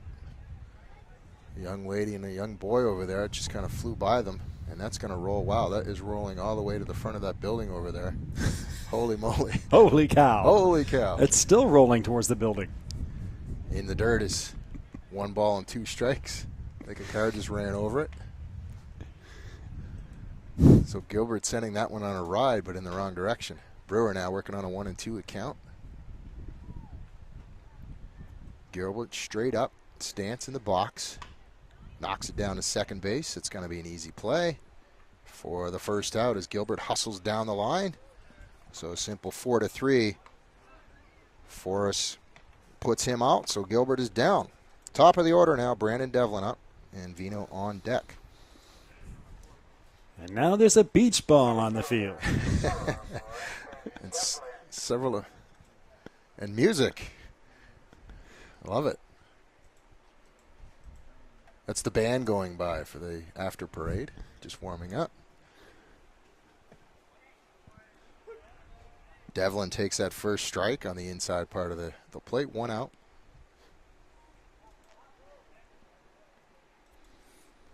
Here's the pitch, down to short, hard hop, and to pick it up. Devlin is called out on a very slow call down there by the umpire, but Devlin nonetheless goes 6-3 for the second out of the inning. Tough hop there, but handled well by Farrell. Had to pick it up barehanded and throw it to speedy Devlin. So here's Vino. And Vino's got a couple of runs scored. He's got a walk, he's got a single. And he reached third, was left on third base a couple of innings ago. That's down in the dirt for ball 1. Vino squaring a fake bunt. At this point and late in the game, you're looking for any type of way you can get on and tack on a couple of runs. High and tight as Vino ducks out of the way of that one. It's probably the first errant pitch of the day other than a couple of low balls that Brewer has thrown. And usually that indicates a little bit of fatigue as you let that ball release a little bit later. And nice controlled pitch right there. As Ferguson might be feeling the effects a little bit. He throws a dirt ball back to Brewer, but nonetheless, 2 balls, 1 strike here with 2 out. Funny that we did that game we did in Sydney last week on a hot Saturday afternoon. Sean Ferguson and Justin Stevens, the catcher for the Moosehead Dry. What a long day they had. It was a dusty afternoon, and just both of them just seemed to be taking so many balls in the face, and every time it hit the dirt, the dust went up in their face. Yeah. Oh, just an awful day for those two. And all those pads that you got to wear in the helmet. The helmet's probably the worst. You're stuck behind that mask. Temperatures in the mid-30s. Not a sniff of wind, I assume.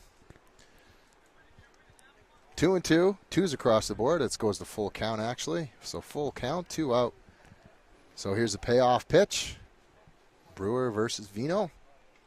And that's fouled back straight towards us as that drops down along the track. Pelham on deck. Pelham had a double and an RBIs. Had 1 hit, 1 for 3. Pelham. Low and inside, Vino walks. So ball 4 to Vino as Brewer kind of shakes his head. Not sure if it's at the umpire or whether or not it's just a fatigue type of gesture, but nonetheless, Vino's down there with 2 out. As Halifax is up 4-1 here in the bottom of the 7th. Brewer, again, you mentioned it, Betsy. He's pitched really well. Like, he's, you talk about the hard luck loser sometimes. This is what right now he's just the hard luck loser. He's pitched just as well as Haverstock. He's kind of like the David Price type of thing. David Price doesn't get a lot of run support. Always pitches, gets maybe 2-3 runs against him in a game, but never seems to get that run support, and that seems to be happening here for the Sooners today. So here we go, Jake Pelham, Vino on first. Pelham 1 for 3 on the day.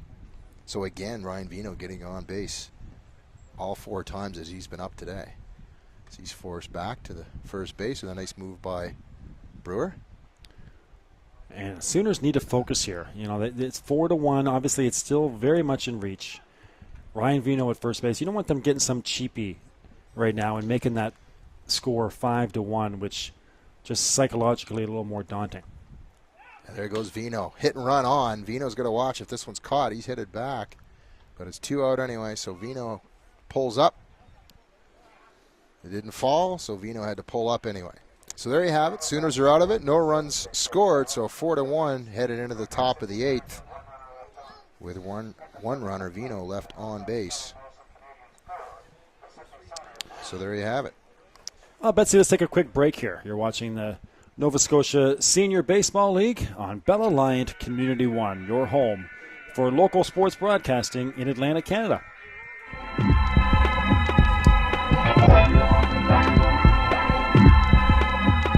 Please don't turn around. Don't turn around and look at me.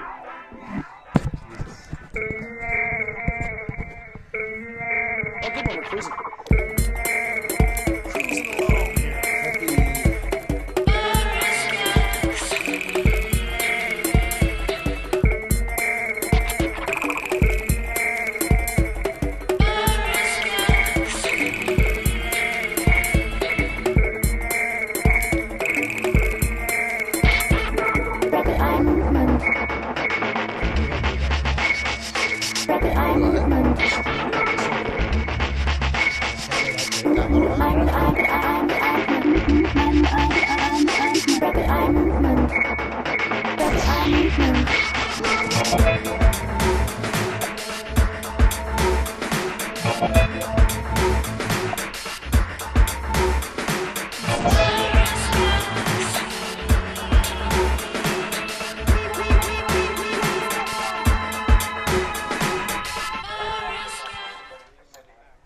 And welcome back. It's the Sydney Sooners at Halifax Pelham. Playing a tight one here, 4-1 on some runs scored early on in the match, in the game. All scoring for Halifax the first 3 innings. And now the Sooners trying to get back in, and only a couple of at-bats here left. So we'll see if they can pull it off. McDougall, Farrell, Brown, and Denny all set and due up for the Sooners. So McDougall has that 1 run scored for the Sooners. Top of the order here. That's popped up. Back to the screen. And that is caught for the first out. Nice catch by Fancy. We saw that happened early on in the first couple innings is Haverstock followed Fancy all the way down and picked up the tip ball by Fancy. But Fancy handled that one. So 1 out here. What a great play that was, Bessie. And I'm just looking at our camera angle now. Of course, we're down to the one camera today. Hopefully that camera picked up that first play by Haverstock. That'll be cool to watch on the replay. Yeah, might have been off. I think it might have been off a little bit, but you never know. That would be a pretty cool highlight. I have to put that one in the highlight reel for next year.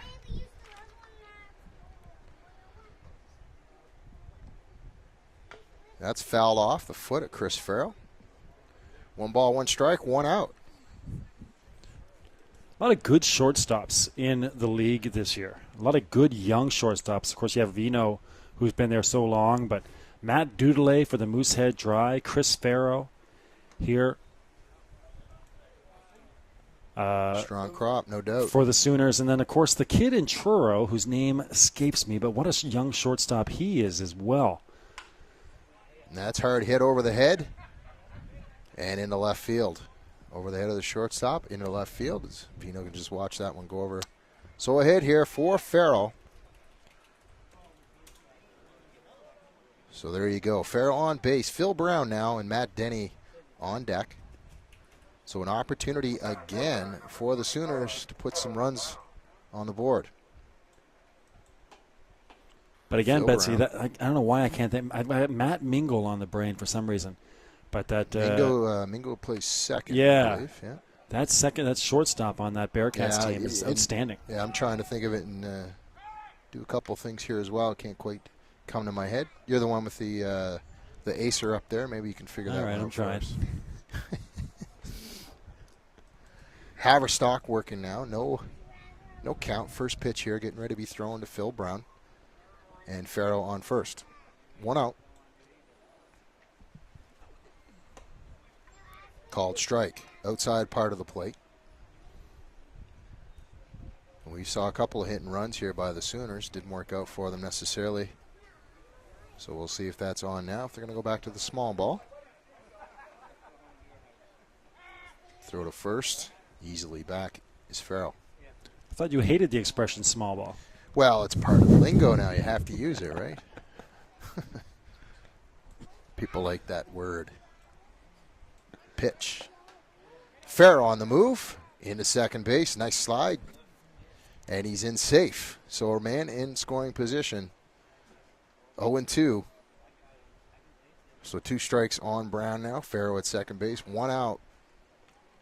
So Brown looking to either protect the plate and get a hard pitch to drive and get a run. Or see. Somehow he's got to get Farrell at least to third base.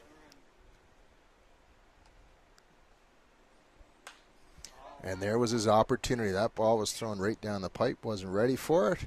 As that ball is dropped at second base. So an error. A very Adam Lucas type play.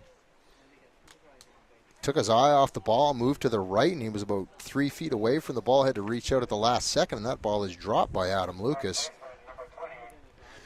Not something you see every day, Bill.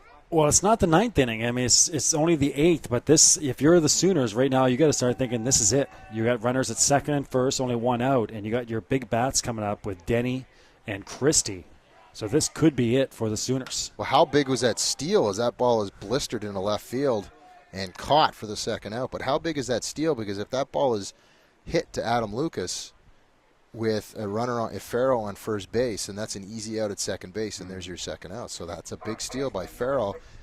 So, I mean, baseball's a funny game, as 2 out is posted on the board.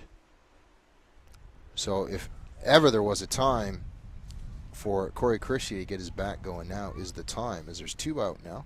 A couple of fly outs, man on first and second. And there's the pitch by Haverstock, high and outside. 1 ball, no strikes. Denny just missed that. First pitch swinging. I think he got the pitch he wanted, but it just got a little bit in on him. Couldn't get fully extended. He could have tied that game up with 1 swing. That's a strike to Christie. Probably a good pitch to take, though. That was high and outside. Not the ball you want to drive as a left-hander. 1-1. It little nubber right out in front of the plate. Haverstock off the mound. Hard throw to first base, and Murphy holds it. And they're going to call him out at first for the third out of the play, third out of the inning. As Murphy makes a great play. I'm not sure if he was out on the tag or if he was out on the touch of the base, but nonetheless, umpire and coach are going to have a conversation. And Christie looking a little bit worse for the wear down there. First kind of took like a clothesline. So now they're going to have a quick discussion here, the umpires. Yeah, I didn't see it, Betsy, but the Sooners were animate in their belief that Murphy came off the bag. Well, I'm going to say Murphy did come off the bag, but did his glove touch Christie as he was running by? So maybe that's the question. And they are going to call him safe. Ah. So there you go. So I would say that Christie was by Murphy and Murphy's arm got hit by Christie somehow, some way. But I guess the ball and the glove didn't hit Christie as somebody on the Halifax bench is thrown out.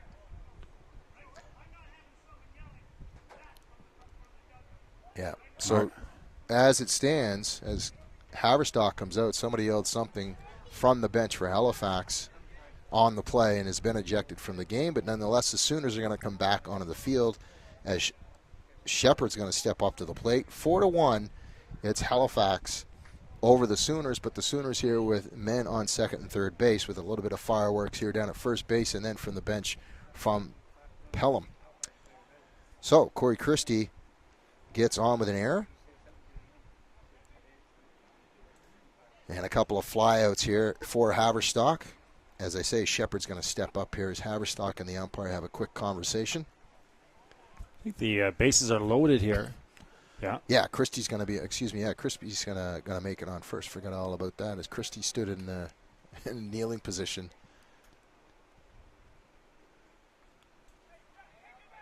So someone was thrown out from the bench, but I'm not even sure they're going to actually eject anybody from the game, which is kind of strange.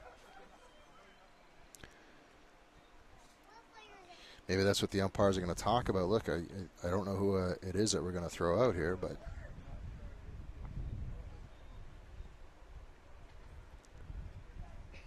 pick a number.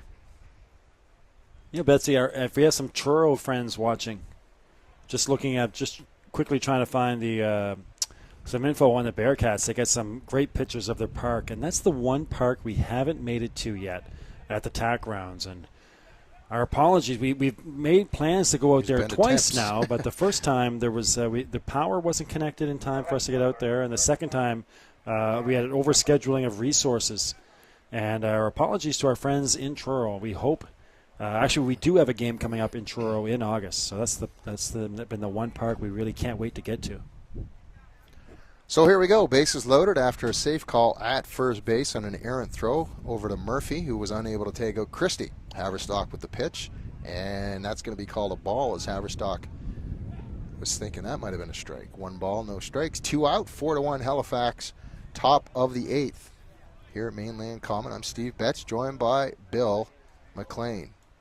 Bill and I teaming up here, play-by-play in color, as Haverstock throws that one in, 1-1. To Shepard. Shepard got on, stole a base, and really hasn't done a whole lot. Struck out looking in the 7th inning. Haverstock delivery, slow roller. That's going to get to Vino and caught for sure third out. Bases loaded for the Sooners, but unable to do anything. The score remains 4-1 for Pelham. Yeah, that one looked like it had a chance off the bat, but just kind of got up there and died. And Vino, of course, with the great range, made that play pretty easily. So there you have it. Bases loaded. Well, Bill, I don't know. That was an opportunity missed. I'm not saying that's not going to happen again in the 9th for the Sooners, but you want to tack as many runs on as you possibly can, and that was a big opportunity missed for the Sooners today. You know, here's the thing, too, Betsy. I got talking about this last weekend because the Moosehead Dry do it so well. Going up in the top of the 9th inning or at the bottom of the 8th in Beasley when being up 2 or 3 runs, and the visiting team or the losing team, they just can't wait to get back to the bats. But the Moosehead Dry will tack on 1 or 2 more runs and really just suck the life out of the place. And that's what Sydney has to be thinking right now. I know they want to get back up. They want to get the bats and see if they can get those 3 runs. But they got to buckle down here and really focus on not letting the Canadians tack on anymore. Do you think that's the difference between Dartmouth and the rest of the league? I mean, they live in the moment. They don't care if it's the 5th inning, the 2nd inning. They are in no hurry to get to the next out, the next pitch. They just want to focus and get as many runs as they possibly can, and they don't set up the rest of their game based upon what they're doing at the moment. And that's like their 2nd inning is really no different than their 8th or their 9th, and that's the strategy that every batter seems to go up with. Do you think that's the difference? Well, is it experience or? It's been a group that's been together for a long time. They've seen a lot of baseball, and I think they know that you can never have enough runs in this league. I mean, we're talking about games this year that have been 22-15, 12-11. You know, so you can never have enough runs, and I think the Moosehead Dry guys, they just get that. They understand it, and they don't take any innings off, like you said. They play the full 60 minutes. Pardon the pun, or the cliche, but they play the full 60 minutes no matter what, and some teams will let up maybe. Well, here we go. Sean Peveril having a rough day at the plate, grounds that one a short, and there is the play and an easy out for the Sooners as Chris Farrell makes easy work of Peveril. 1 out now. And, of course, again, we just got done talking about Truro, and as well with Kentville. We haven't been able to get down to Kentville as much as we wanted to. There was a rain delay for one of the games. So good news for Truro and Kentville fans. We're down there this Wednesday. Truro at Kentville, our 2nd time at Memorial Park for the Bearcats and the Wildcats. The last time we were there, we had a doozy of a game. Chapman and Schreider had a great pitching battle. So this Wednesday, July 23rd, Truro at Kentville, right here on the network. Adam Lucas at bat now for Halifax. Outside part of the plate, hit the target, called a ball. 1 ball, 1 strike, 1 out. Still 4-1 for Halifax. Peveril grounded out to short to start off the inning. And then for you Wildcat fans, you're right back here with us on July 29th. So Tuesday, July 29th as well. The Wildcats playing the Canadians here at Mainland Common. Well, I'll tell you, Bill, it's my sports number birthday this year. I'm not going to tell you when my birthday is, but I will be older at our next broadcast.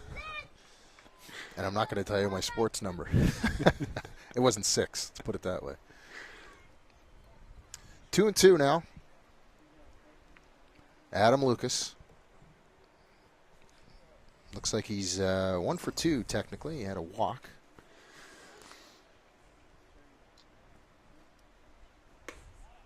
And there's a nice pitch on the outside part of the plate as Lucas was looking something inside. Swung at that one late. And there's a K for Brewer. So 2 out, 2 up, 2 out. Tyler Fancy coming to the plate. Fancy, of course, catching today.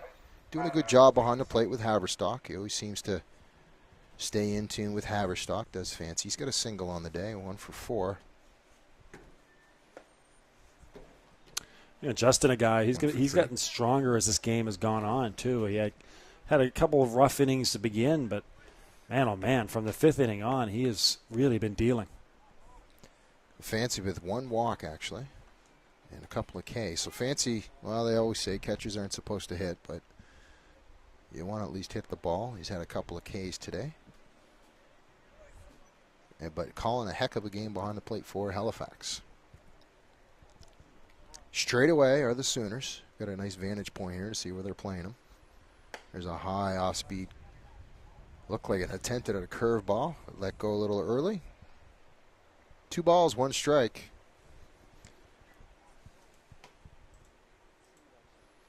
There's a windup.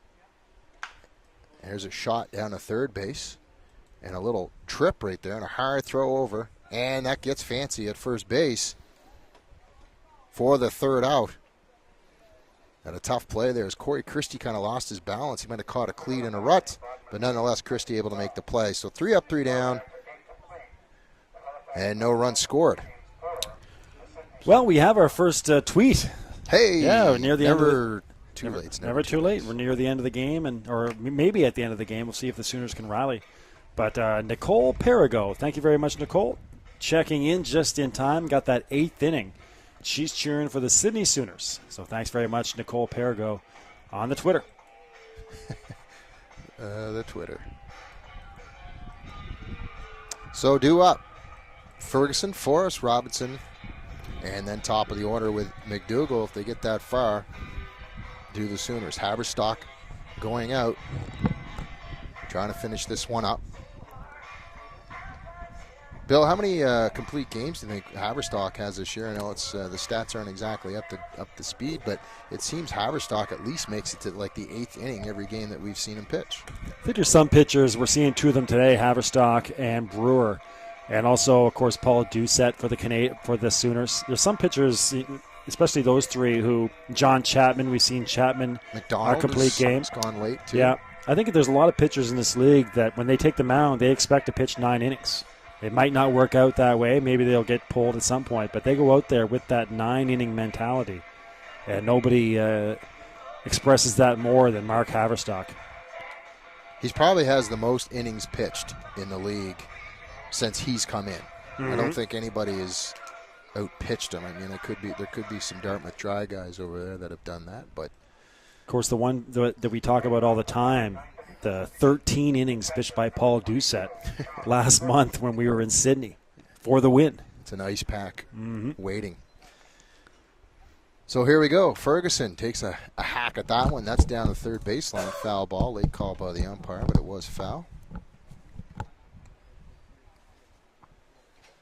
Ferguson did have a single in this game, so 1 for 3 is Ferguson, getting up for his 4th time here in the 9th inning.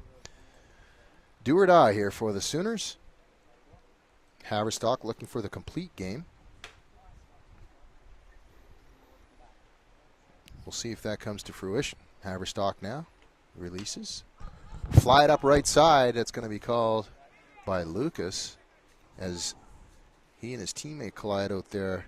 And that was Pelham, Jake Pelham, coming in and slowed up just enough so he and Lucas didn't hurt one another, but nonetheless the play was made. And F4 for Ferguson. That's been a tough area for these second basemen and right fielders. That's the 3rd time between the 2 teams we've seen the ball hit to that exact spot. And they're making an adventure of it for sure over there. Both teams, actually. Actually, a good job of Lucas to hang on. Ball he could have easily popped free on him. And Pelham's not a small boy either. So here we go. Forrest coming up to bat. The strikeout last time. That gets by. And Vino's got to make a hard, long throw. And a nice play there by Vino. And he is punched out at first base. Is Forrest 2 away. And a nice place by Vino deep in the hole. Well, we talked about this crop of shortstops in the league this season, and nobody makes that across-the-body throw better than Ryan Vino. He gets so much pace on a very difficult throw. Yeah, he's going the opposite way. He's got a plant and throw, and he's not a big guy, but he's got plenty of accuracy as well. Ball 1. Just like that, Betsy, the Sooners are down to their last out. Yeah, it happened very quickly, but again, Haverstock around the plate, making these Sydney Sooners swing. 1 ball. There's the pitch inside. It's going to be ball number 2. So Robinson DHing at the bottom of the order. McDougall on deck.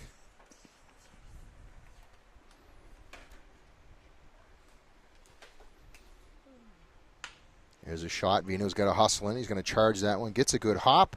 Plants, throws, and there is the 3rd out of the inning and the last out of the game as Haverstock goes a complete game here. 4-1.